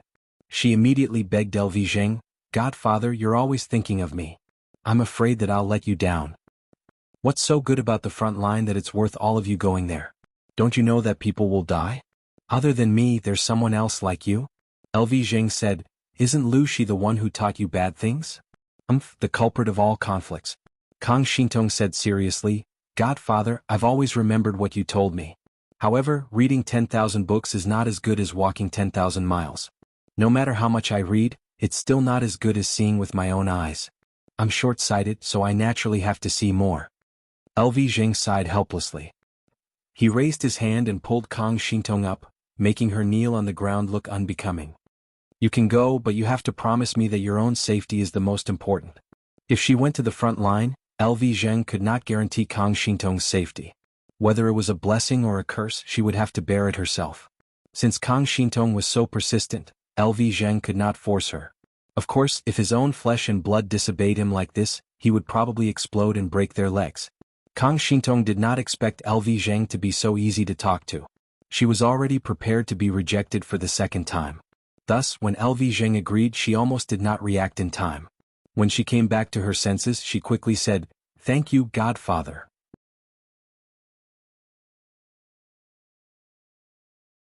Chapter 1657. Lu Jing made it sound serious, but in fact it was not that dangerous. Kang Shintong was young to begin with, so it was not out of place for her to disguise as a man. Lu Jing also ordered people to keep an eye on her at all times. As long as Kang Shintong did not seek death and go to places she should not go, she would not be in any danger in the military camp. Unless the enemy directly launched a sneak attack on our camp, then there was nothing we could do. Moreover, Lu Jing was a strategist, not a general. He spent most of his time in the barracks, so he could definitely protect this little girl. Lu Jing did not hide Kang Shintong's matter from Chui and informed him in advance. Chui had vaguely heard that Lu Jing had adopted a daughter, but he did not expect that he would bring her to the military camp. "Take it with you as long as it doesn't interfere with important matters." Chui had no objections, so the matter was settled. The army set off. Lu Zheng followed Shui on horseback, but Hua Yuan was nowhere to be seen. Seeing this, Lu Zheng felt even more uneasy. He pretended to casually ask the people around him about Hua Yuan's whereabouts. "Why don't I see Hua Yuan?" Lu Zheng whispered to a strategist he was on good terms with. His eyes were still wandering around, trying to find a familiar figure. He said, "The Lord can't leave the flower abyss. He can't wait to take her wherever he goes. Why can't I see her today?" The other party asked, "You don't know?" Lu Zheng shook his head. "I really don't know." The other party continued, "This time the enemy is coming in full force, but Lu Shi still sent out his troops despite the spring plowing. It's obvious that he's made up his mind. If we want to defend against the enemy, we don't know how long this battle will take. I'm afraid we won't have enough rations. The Lord has sent Hua Yuan to collect military provisions and supplies." Lu Zheng's heart skipped a beat. Is there not enough food? How much rations do we have? How long can it support the army? Lu Zheng had gradually become disconnected from political affairs during his time in the cold. His understanding of the military camp had fallen behind. Roughly speaking, we should be able to last until early winter. Why is it only early winter? According to Lu Zheng's estimation, the provisions they had in reserve could last them until the end of spring and the beginning of summer next year. Of course, it wouldn't matter even if he couldn't hold on. Rations were precious in any period of time, not to mention in this chaotic world where rations were the hard currency. If there really was a food shortage, not only would they have to think of ways to increase income, but they would also have to do their best to reduce expenditure. If there was no other choice, then he could only use special methods to get through this difficult period of time. Even so, Lu Zheng still felt that Shui and Hua Yuan were too wasteful. During the days when he was frozen, the two of them were quite extravagant. They were like the foolish sons of a landlord. The more foolish people have, the faster the money comes. The foundation that Lu Zheng had accumulated over the years was going to be destroyed by them. He had a rough idea in his heart, but he didn't expect the truth to be worlds apart from his conjecture. We should have been able to last longer. After all, our army benefited a lot from the incident last year. But, all these years, Lu Shi had swept through the lands, hadn't he relied on the elites under his command? Now that the army was at the borders, the Lord was extremely fearful of her. She was afraid that the army would not be strong enough, so she had been recruiting soldiers and training elites. Last year, the Lord sent people to select 150,000 strong youths from the two prefectures and send them to the military camp. 150,000. Lu Zheng's voice almost cracked. Was he hallucinating? Are you sure it's 150,000 and not 15,000? This is simply nonsense. Lu Zheng didn't care that Shui was not far away. He widened his eyes and scolded them. Not only were Shui and Hua Yuan prodigal sons, but they were also kicked in the head by a donkey? How could there be such a good thing in this world? One wanted the horse to run fast, but also wanted the horse to eat less and drink less? These youths were all mouths that were crying piteously for food. They ate grains. They were neither wooden oxen nor immortals. They couldn't eat wind and drink dew. If they were trained as elites, their daily meals would be at least twice as much as that of ordinary soldiers. There were so many mouths to feed all of a sudden. Did Shui really think that food didn't need money? The incident last year, that he mentioned, was referring to the incident where Shui fortified the walls and cleared the fields to trick Jiang Pingji last year. He took all the benefits for himself and plundered the food reserves of the two prefectures. In the end, he threw a group of old, weak, sick and disabled people to Jiang Pingji and made her worry about food. In Lu Zheng's opinion, Shui shouldn't have wanted those youths last year. It would have been enough to just plunder the food reserves. He should have thrown the youths, the weak, the sick and the disabled to Jiang Pingji, making her worry about food. If she could solve it, she would be considered capable. If she couldn't, she could send someone to secretly instigate the youths to revolt and attack the granary to snatch food. It would also be a good opportunity for Lu Zheng to see Jiang Pingji being pressured into a terrible state. It was a pity that Shui refused to listen. He had already been bewitched by Hua Yuan, the little b****ts.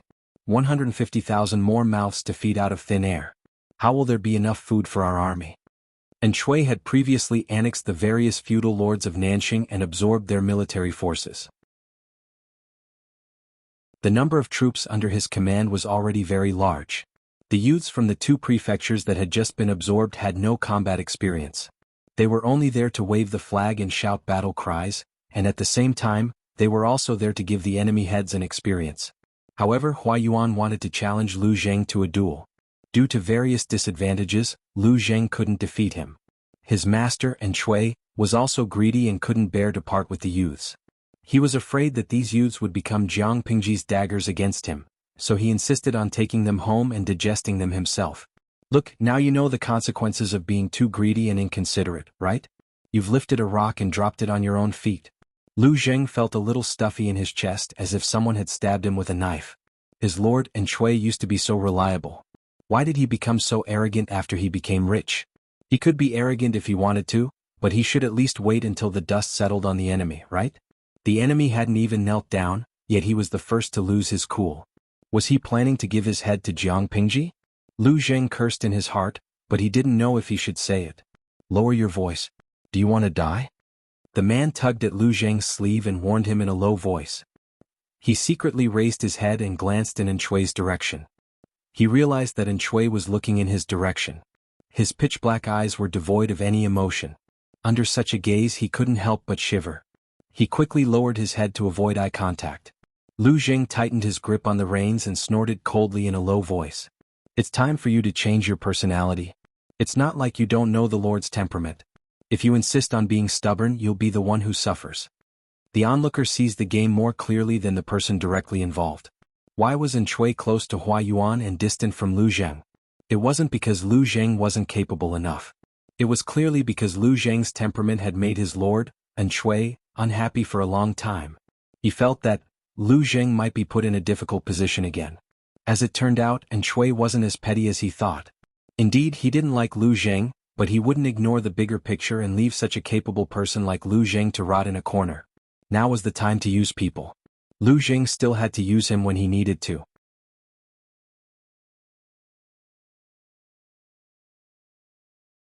Chapter 1658. It was the 6th year of Taikang. It was a chilly spring. Spring had arrived in the south of Yonghua, but the northern border was still snowing. The snow was up to his ankles. Nie Yang thought that after death, his soul would return to the netherworld. He would walk on the bridge of helplessness, drink Meng Po's soup, forget the past and be reborn. In the end he was still too young. Nie Yang was the legitimate son of the Nie family's third branch. Although he was not valued by his elders, he was well-dressed and had never suffered. He was sent to Jiang Pingji by Nie Qing to die. He only had time to say his last words before he was decapitated. He felt a chill on his neck. After some time he regained consciousness. Not only was his neck cold, but his limbs were even colder. It was as if he was in an ice cave. He struggled to open his eyes and saw the broken roof of the house. When he turned his eyes he saw that the room was pitch black. Nie Yang was shocked. He was surprised that hell was like this. He used all his strength to push himself up from the bed. He was shocked. Underneath him was a bed, made of dried grass and firewood. His body was covered with something black and smelly. His hands, which were exposed from his sleeves, were cracked and frostbitten. Not only that, but he also found that his feet were bare. His ankles and soles were blue from the cold. Could it be that Lord Lanting was so stingy that he didn't even leave clothes for me? Nie Yang murmured. As soon as he said it, he was shocked by his own voice. In his previous life, Nie Yang's voice was not as elegant as Nie Qing's, but it was full of youthful vigor. What about now? He sounded like he was about 6 or 7 years old. Although his voice was hoarse, it could not hide his childishness. At that moment, Nie Yang realized that his limbs had shrunk. He used all his strength to get up. From the corner of his eyes, he saw white snow outside the broken window. He could vaguely see well-dressed people walking by. Nie Yang was at a loss for a while. He panicked and realized that the situation was different from what he had imagined. Could it be, this isn't hell? When Nie Yang tried to go out, he felt a sharp pain in his head. An unfamiliar and slightly blurry memory filled his brain. It really isn't hell. After a long while, Nie Yang revealed a shocked and panicked expression. He looked like he was about to cry, but he wasn't. He was at a loss. Nie Yang died at the hands of Jiang Pingji. After his death, his soul did not return to the underworld. Instead, he was reborn in a completely unfamiliar dynasty. This body was that of a beggar. His parents died of famine, and he relied on stealing and the support of kind-hearted people to survive. Life was so difficult. The child beggar tried his best to survive, but he was still frozen to death by the sudden snowfall last night. When he woke up again, his inner core had become Nie Yang. Of course he was happy to be reborn, but in this situation, he might as well die. Nie Yang sneered, You've done so much evil in your life but you still have a chance to start over. This God. He really didn't know if God was treating him well or torturing him on purpose. This body was that of an orphan with no parents, no name and no family. He was penniless and had no home. He was frozen to death in this broken temple. The people nearby called him dog, and the children called him fool. With such a terrible life, if he didn't have the opportunity he would probably never be able to turn over a new leaf. Nyeyang was, after all, an ancient person. His thinking was more inclined to believe that this beggar was actually his reincarnation. But for some reason the soup of Mengpa didn't work, and it made him remember his previous life. According to this line of thinking, his current life situation could be explained. He had done so much evil in his previous life, so there was no glory or wealth in his next life. He could only live a poor life. Nyeyang's lips curled into a somewhat mocking sneer. In his previous life, he had been born into a gentry family and was the son of a respectable noble family. Now he was a beggar. Even if he worked hard, at most he would be ranked among the poor and people would look down on him. Thinking about it this way he felt indignant. However, it was too early to think about this. He had to solve the problem of food and warmth first. Nyeyang thought about it and followed his memory to the only private school near the village. The examination system in this world was not quite the same as the evaluation system he knew. It was the imperial examination to select scholars. The form of the imperial examination was somewhat similar to the teaching and promotion system implemented by the Duke of Lanting in Wanzhou. However, fortunately, it was the imperial examination and not the evaluation system. Otherwise, Nyeyang would never be able to climb up in this lifetime. The evaluation of scholars was based on family background and appearance. Talent was actually secondary. Nyeyang's identity in this life was only a beggar. He couldn't even be considered poor. Just based on his family background he would forever be rejected from officialdom. He still had a chance in the imperial examination to select scholars. Nyeyang endured the cold and hunger and secretly peeked outside the window of the private school. He caught a glimpse of the content of the teacher's lecture and felt a bit more satisfied. Although the history of this dynasty was very different from what he knew, the characters in both were the same. Nyeyang didn't have to be illiterate anymore. The private school teacher also noticed the beggar outside the window but didn't pay much attention. This beggar often came over to pick up the students' leftovers. He looked very pitiful, so the teacher would occasionally soften his heart and give him alms. The teacher randomly tested a few students on yesterday's homework. Every student stuttered, which made him very disappointed. At this time he heard a murmur outside the window. He listened carefully and didn't miss a single word. He looked again and saw that it was the beggar. "Do you know how to recite?" the teacher asked. Nyeyang was secretly happy but he said, "I remember everything just now." The teacher was slightly surprised and asked with interest, "Then what else can you recite?" Nyeyang opened his mouth and recited the few analects of Confucius that the teacher said today. It was strange that Confucius and Mencius were still alive in a strange dynasty. "How stubborn." The teacher murmured, "How smart. What a pity. If he had money to go to school and receive education he might even be able to pass the imperial examination. Unfortunately he was a beggar who didn't know his next meal. No matter how talented he was, it would only be a waste." Nyeyang showed his doubts and asked the teacher about his confusion about one of the analects of Confucius. The teacher smiled indifferently. "What confusion can you have?" It was good enough that he could recite it word for word. How could he have his own opinion? If it was the previous beggar he probably couldn't. But Nyeyang was different. In terms of talent and learning, 10 teachers together might not be a match for Nyeyang. Nyeyang was born in a noble family in his previous life.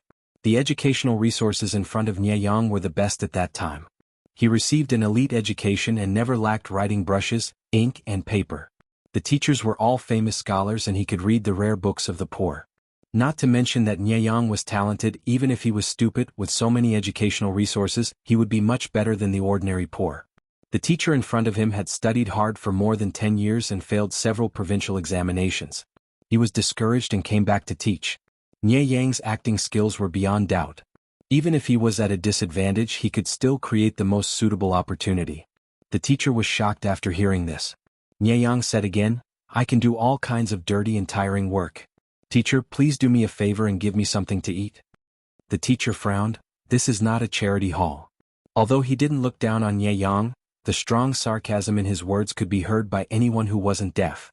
Nyeyang had always been a smiling tiger in his previous life. All his emotions were hidden deep in his heart and no one could see them. He knew how to prioritize things. Right now, survival was the most important thing and he could still endure this little bit of setback. Although I'm not talented, I know shame. Nie Yang lowered his posture and said word by word, if you have any work like copying and engraving I can do it.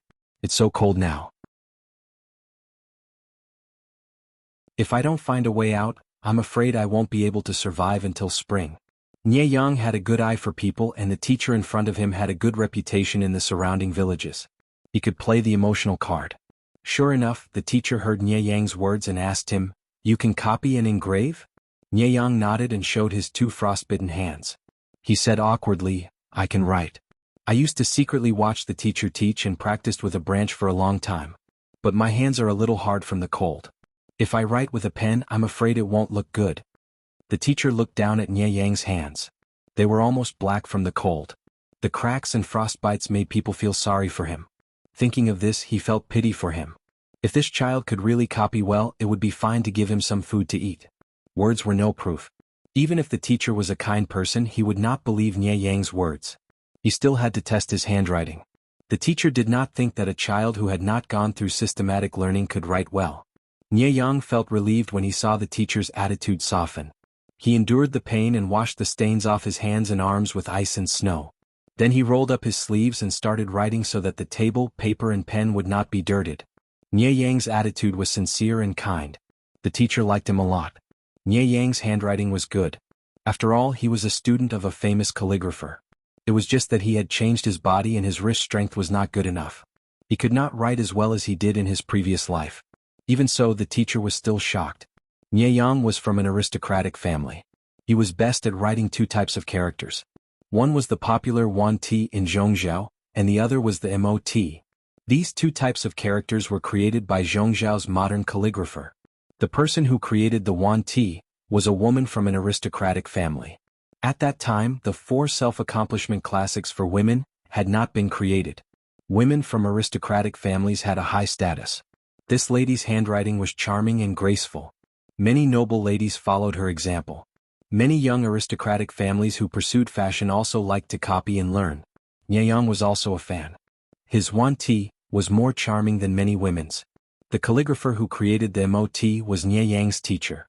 At the same time, it was also the character that Nie Yang wrote the most. This type of character was famous for being thick, square and clear. Nie Yang studied the Mot to hide his true nature. After all, people said, calligraphy is like the person. One could see a person's nature through his calligraphy. Reality proved that this was nonsense. Nie Yang had learned 70% of his teacher's Mot. Outsiders thought that he was a gentleman.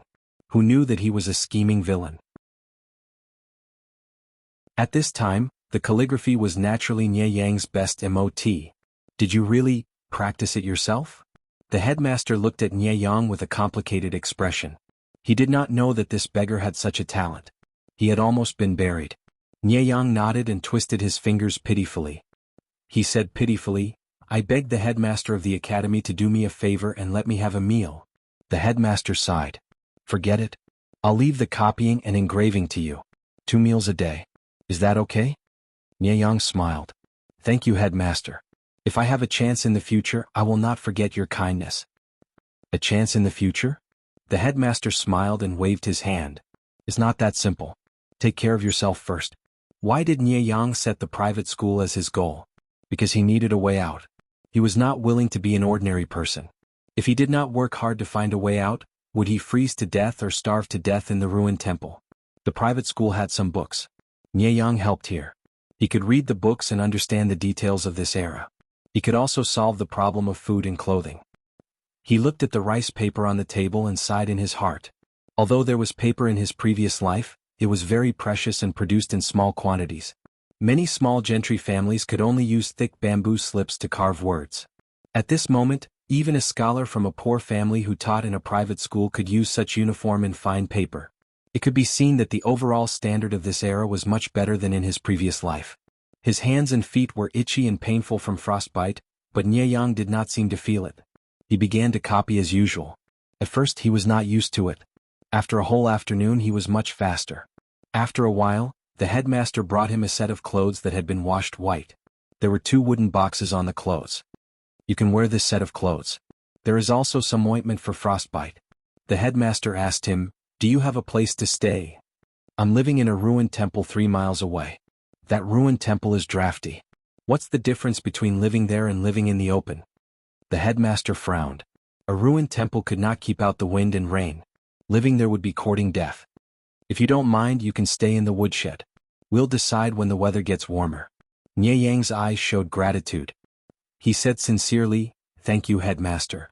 From that day on, Nie Yang lived in the woodshed of the private school peacefully. During the day, he diligently copied the books that the headmaster borrowed from everywhere. At the same time, he secretly recorded the contents of the books. The headmaster provided 2 meals a day, but the portions were always sufficient. Unknowingly, it was March. One day school ended. The headmaster went to the town to run some errands. Nie Yang did not have any tasks, so he lay in the corridor and took a light nap. When he opened his eyes, the sky was already red. The headmaster sat beside him and looked at him. "You've been here for more than a month, but I still don't know your name." Nie Yang said, "My surname is Nie and my first name is Yang." His parents died early in this life and they did not have time to choose a name. Nie Yang did not know their surnames, so he simply used the surnames of his previous life.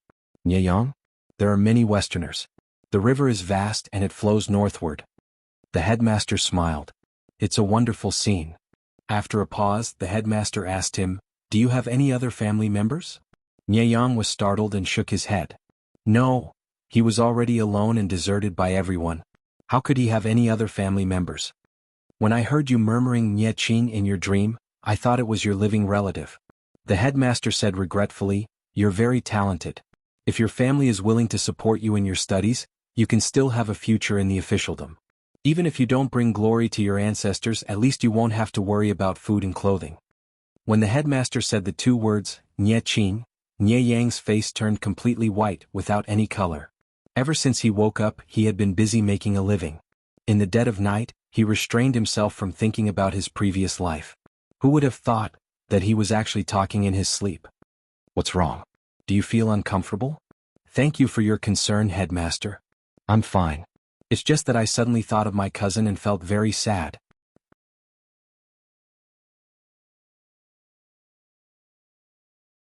Chapter 1659. Spring left and autumn came and winter and summer changed seasons. On the outside, Nie Yang looked like a young child, but on the inside he was an adult with deep schemes. He helped the headmaster manage the private school while absorbing the knowledge of this era like a whale sucking in a dragon. The headmaster saw it but did not stop him. He even gave Nie Yang some advice occasionally. In his eyes, Nie Yang was destined to be an extraordinary person. If he had a good future, he would also benefit. When Nie Yang was 10 years old, the headmaster suggested him to try his luck by participating in the county-level exam. The county-level exam was divided into 3 stages: the county exam, and the academy exam. If he passed, he would receive food from the government every month. Even if he could not go further, he would still be much better than an ordinary person. Nie Yang said humbly, "I don't have a good foundation. I'm afraid I won't pass." The headmaster said, "The county-level exam is not as difficult as you think. With your current foundation, you should be able to pass." Participating in the county-level exam required complicated procedures. The headmaster told him to focus on his revision and ran around to complete all the procedures. Nie Yang watched from the side with an indescribable sense of melancholy. Whether it was Nie Qing or this teacher, they did not know what kind of bullshit the real Nie Yang was. The headmaster lent Nie Yang some money and gave him a lift to participate in the county-level exam. As the headmaster expected, the county-level exam was not difficult. It was not a challenge for Nie Yang at all. He passed the first exam and became a gifted student. At the same time, he became the youngest in that year and was known as a genius. Nie Yang's life improved a lot since he was a gifted student. He stayed in the private school to make a living and spent more time studying every day. After preparing for the exam for several years, Nie Yang took the autumn county exam at the age of 16 and passed the top scorer. Then he took the spring exam and passed the top scorer.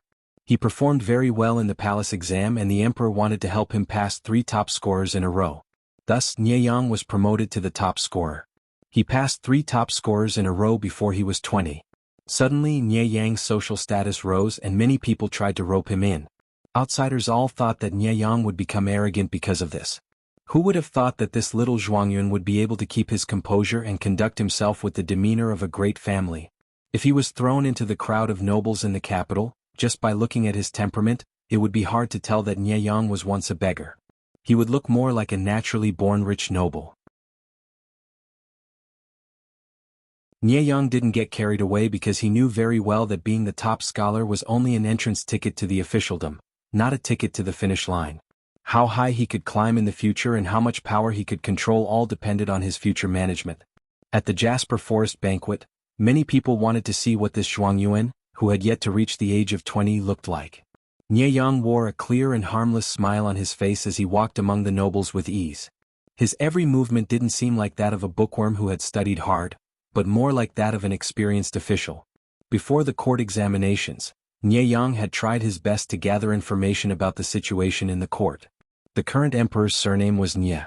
He was 32 years old when he ascended the throne in the first year of Taikang. He had 5 sons and 3 daughters. The first 4 princes had already reached adulthood. Only the 5th prince, who was also the crown prince born by Empress Yuan, had yet to reach adulthood. Counting them, he was half a year older than Nie Yang. A few years ago, Empress Yuan had died of illness. The emperor had the intention of suppressing Empress Yuan's paternal family, the Duke of Jinghua. In addition, the 4 older princes had entered the court one after another after coming of age. There was a faint tendency to surround and attack the crown prince. The crown prince was only the heir to the throne of the empire. His privileges were only one level lower than the emperor's. However, he was still not the emperor and his life was in danger. Nie Yang had a faint smile on his face. In his heart he was calculating which prince had the upper hand. However, his calculation still fell through when he heard the name of the crown prince. Nie Qing. It was actually Nie Qing. Nie Yang was very surprised. His hand trembled and wine spilled out. After the Jasper Forest banquet began, the emperor, the crown prince, and the other 4 princes appeared one after another. Nie Yang's expression changed over and over again. There was no other reason. The crown prince's face, figure, manner of speech and temperament were almost identical to his cousin Nie Qing from his previous life. The difference was that his cousin Nie Qing was a bright and elegant scholar. Like the bright moon, he always had a faint smile on his lips. His every move was a role model for nobles. The crown prince in front of him was indeed similar, but there was a faint hint of melancholy between his brows. Nie Yang suppressed his wildly beating heart and kept his breathing steady. However, he could not bear to look away from the crown prince.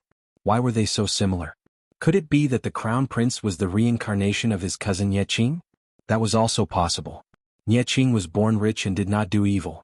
It was reasonable for him to be reincarnated into the imperial family and become the crown prince. Nie Yang swallowed nervously. His hands hidden in his sleeves were sweating profusely. His fingers were almost twisted into a ball. "Cousin," Nie Yang murmured, his eyes welling up with tears. The others only thought that he was young and could not hold his liquor. After a few teasing words, they turned their attention to the ranking Ai and Tanhua. In the middle of the Jasper Forest banquet, Nie Yang caught a glimpse of the crown prince getting up to leave.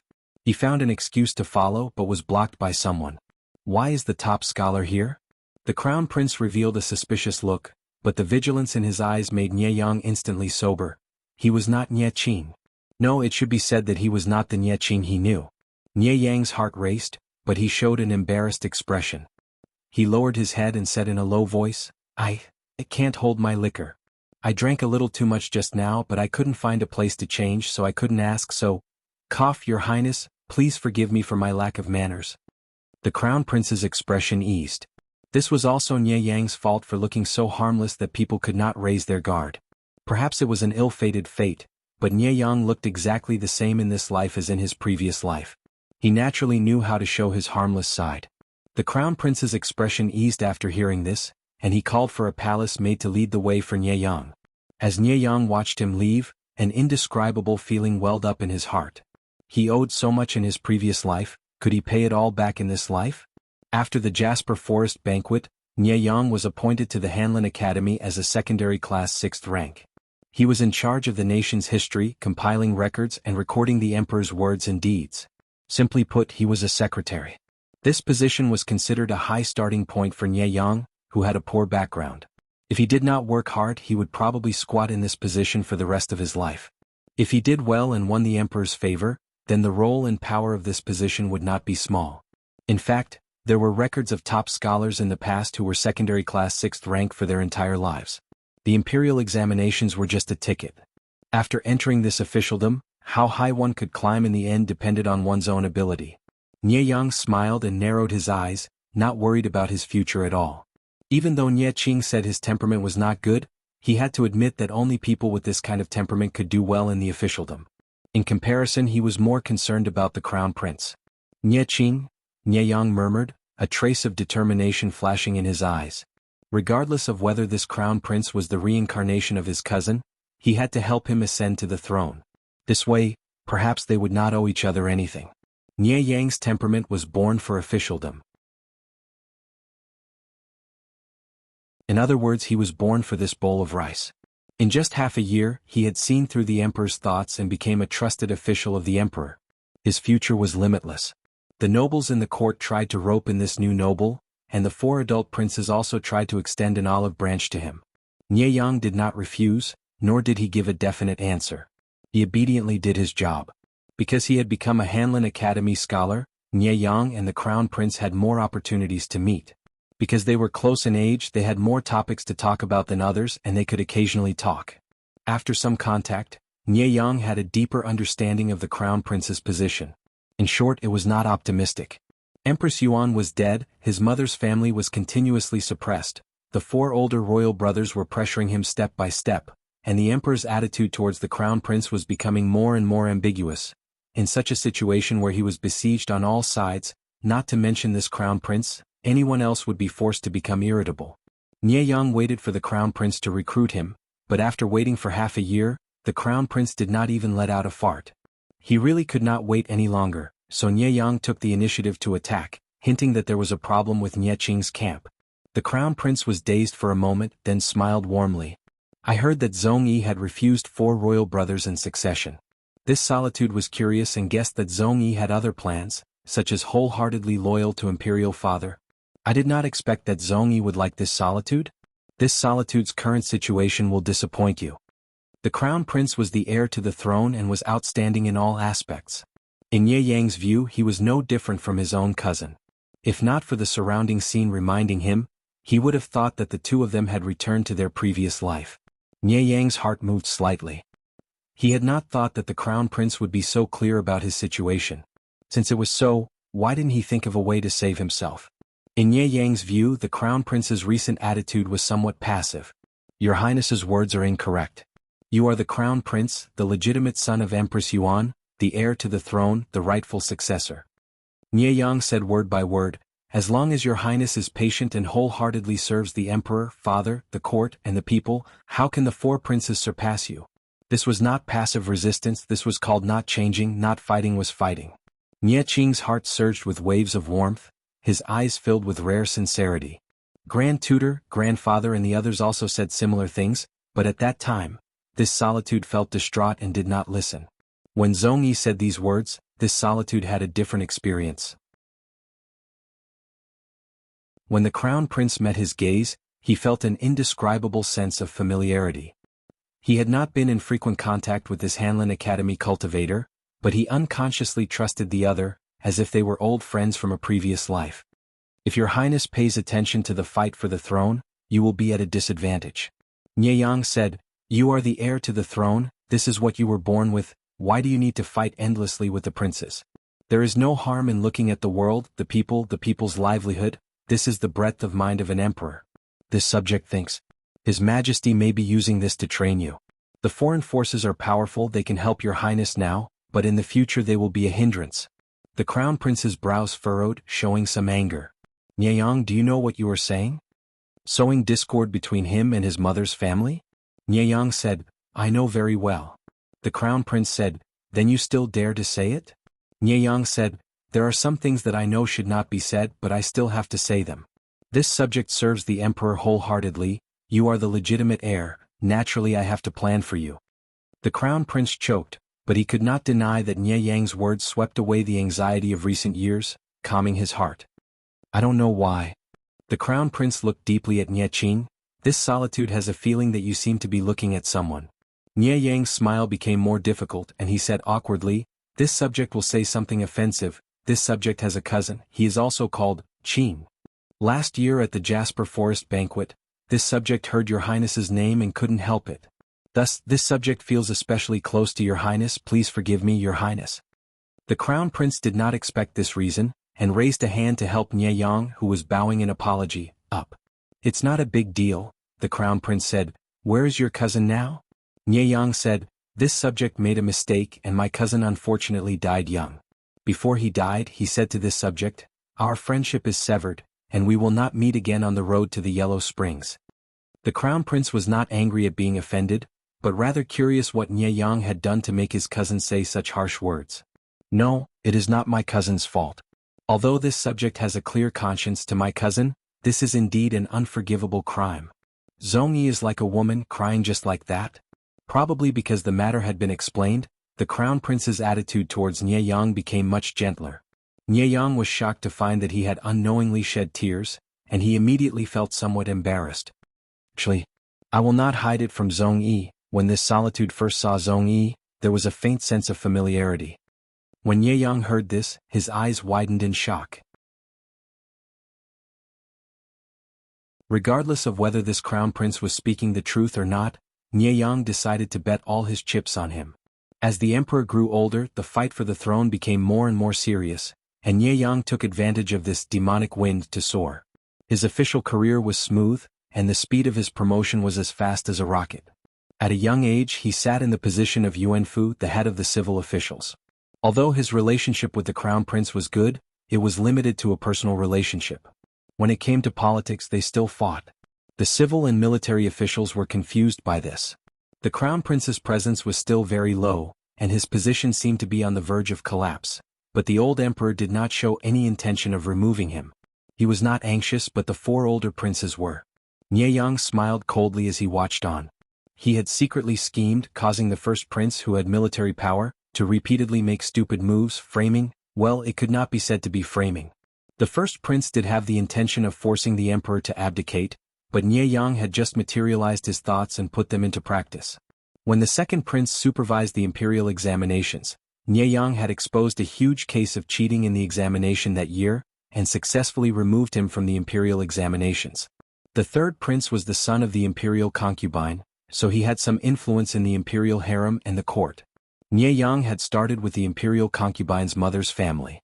In this world, there were only stains that had not been found, and there were no clean and dignified nobles. The fourth prince was even simpler.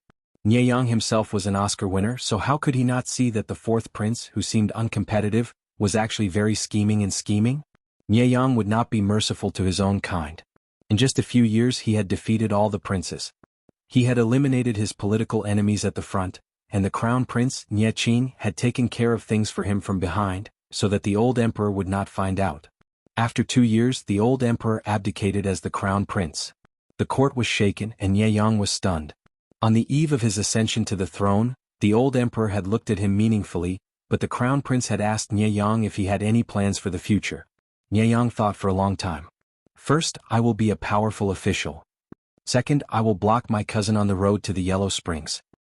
He said that we would not meet again on the road to the Yellow Springs, but I insist on seeing him. Nie Yang looked into the crown prince's eyes and said lightly, whether he admits it or not, I have repaid what I owe him. The crown prince laughed involuntarily. What if he doesn't admit it?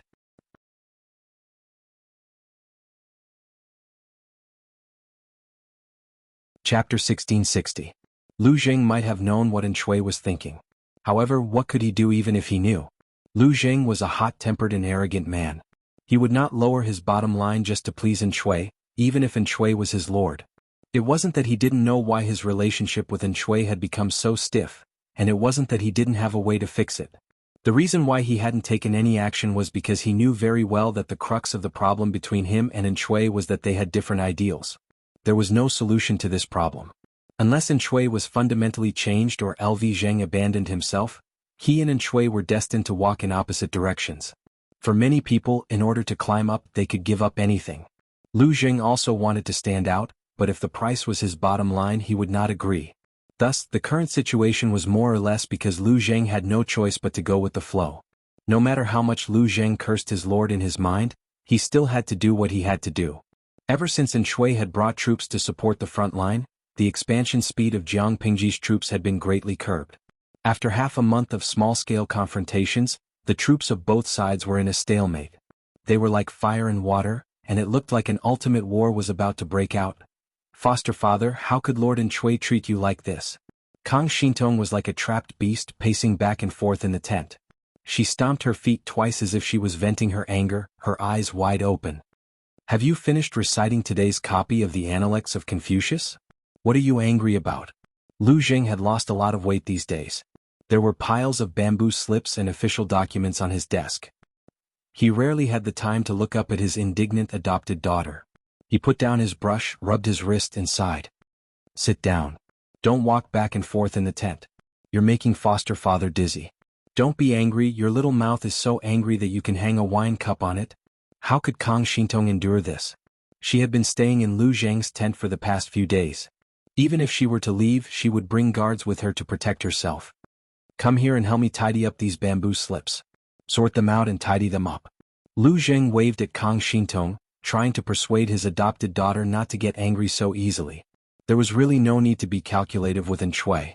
Kang Shintong was about to cry from anger. She hadn't come to the front line, so she didn't know that her foster father was in such a bad situation. Shui, that pig trotter, was a complete scumbag. Did he really think that his godfather was a brick, moving wherever he was needed? The enemy's momentum was fierce, but it was only thanks to Yifu's ingenious plan and the arrangement of the troops that they managed to stabilize the situation, breaking the enemy's momentum and stopping their advance. As soon as the battle formation was stabilized, Shui could not wait to throw Lu Zhang, who was supervising the battle, to the rear to deal with trivial matters. There were so many matters that Lu Zhang had to stay up all night to fight. Kang Shintong could not see anything else. She could only see that Shui had shamelessly taken credit and glory from his subjects. What a shameless pig trotter. Kang Shintong watched as her foster father lost weight. Even if he was busy, he still grabbed hold of her studies and answered her questions. How could she not be touched? His adoptive father was such a good man, so why was Shui so guarded against him? Did Shui really think that his foster father couldn't be anyone else but him? "Godfather, your daughter is coming."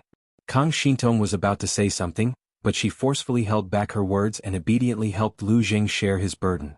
After busying herself for a while and clearing away some of the bamboo slips that had piled up like a mountain on the table, Lu Zhang heaved a sigh of relief.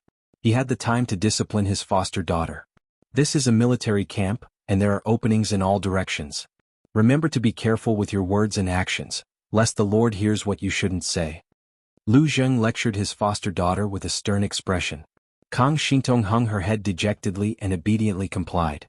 Lu Zhang said, "Actually, it's fine if I'm not at the front of the battle formation. There are many talents in the Lord's camp. Naturally, he can stabilize the situation." Kang Shintong said, "You're kind? You're still covering up for them at this time." She had seen how good Lu Zhang was.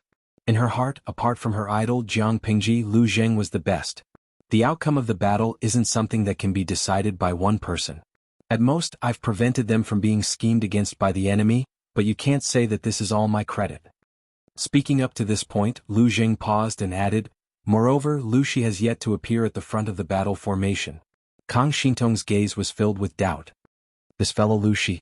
There are few who are better at fighting than him, and there are few who are smarter than him.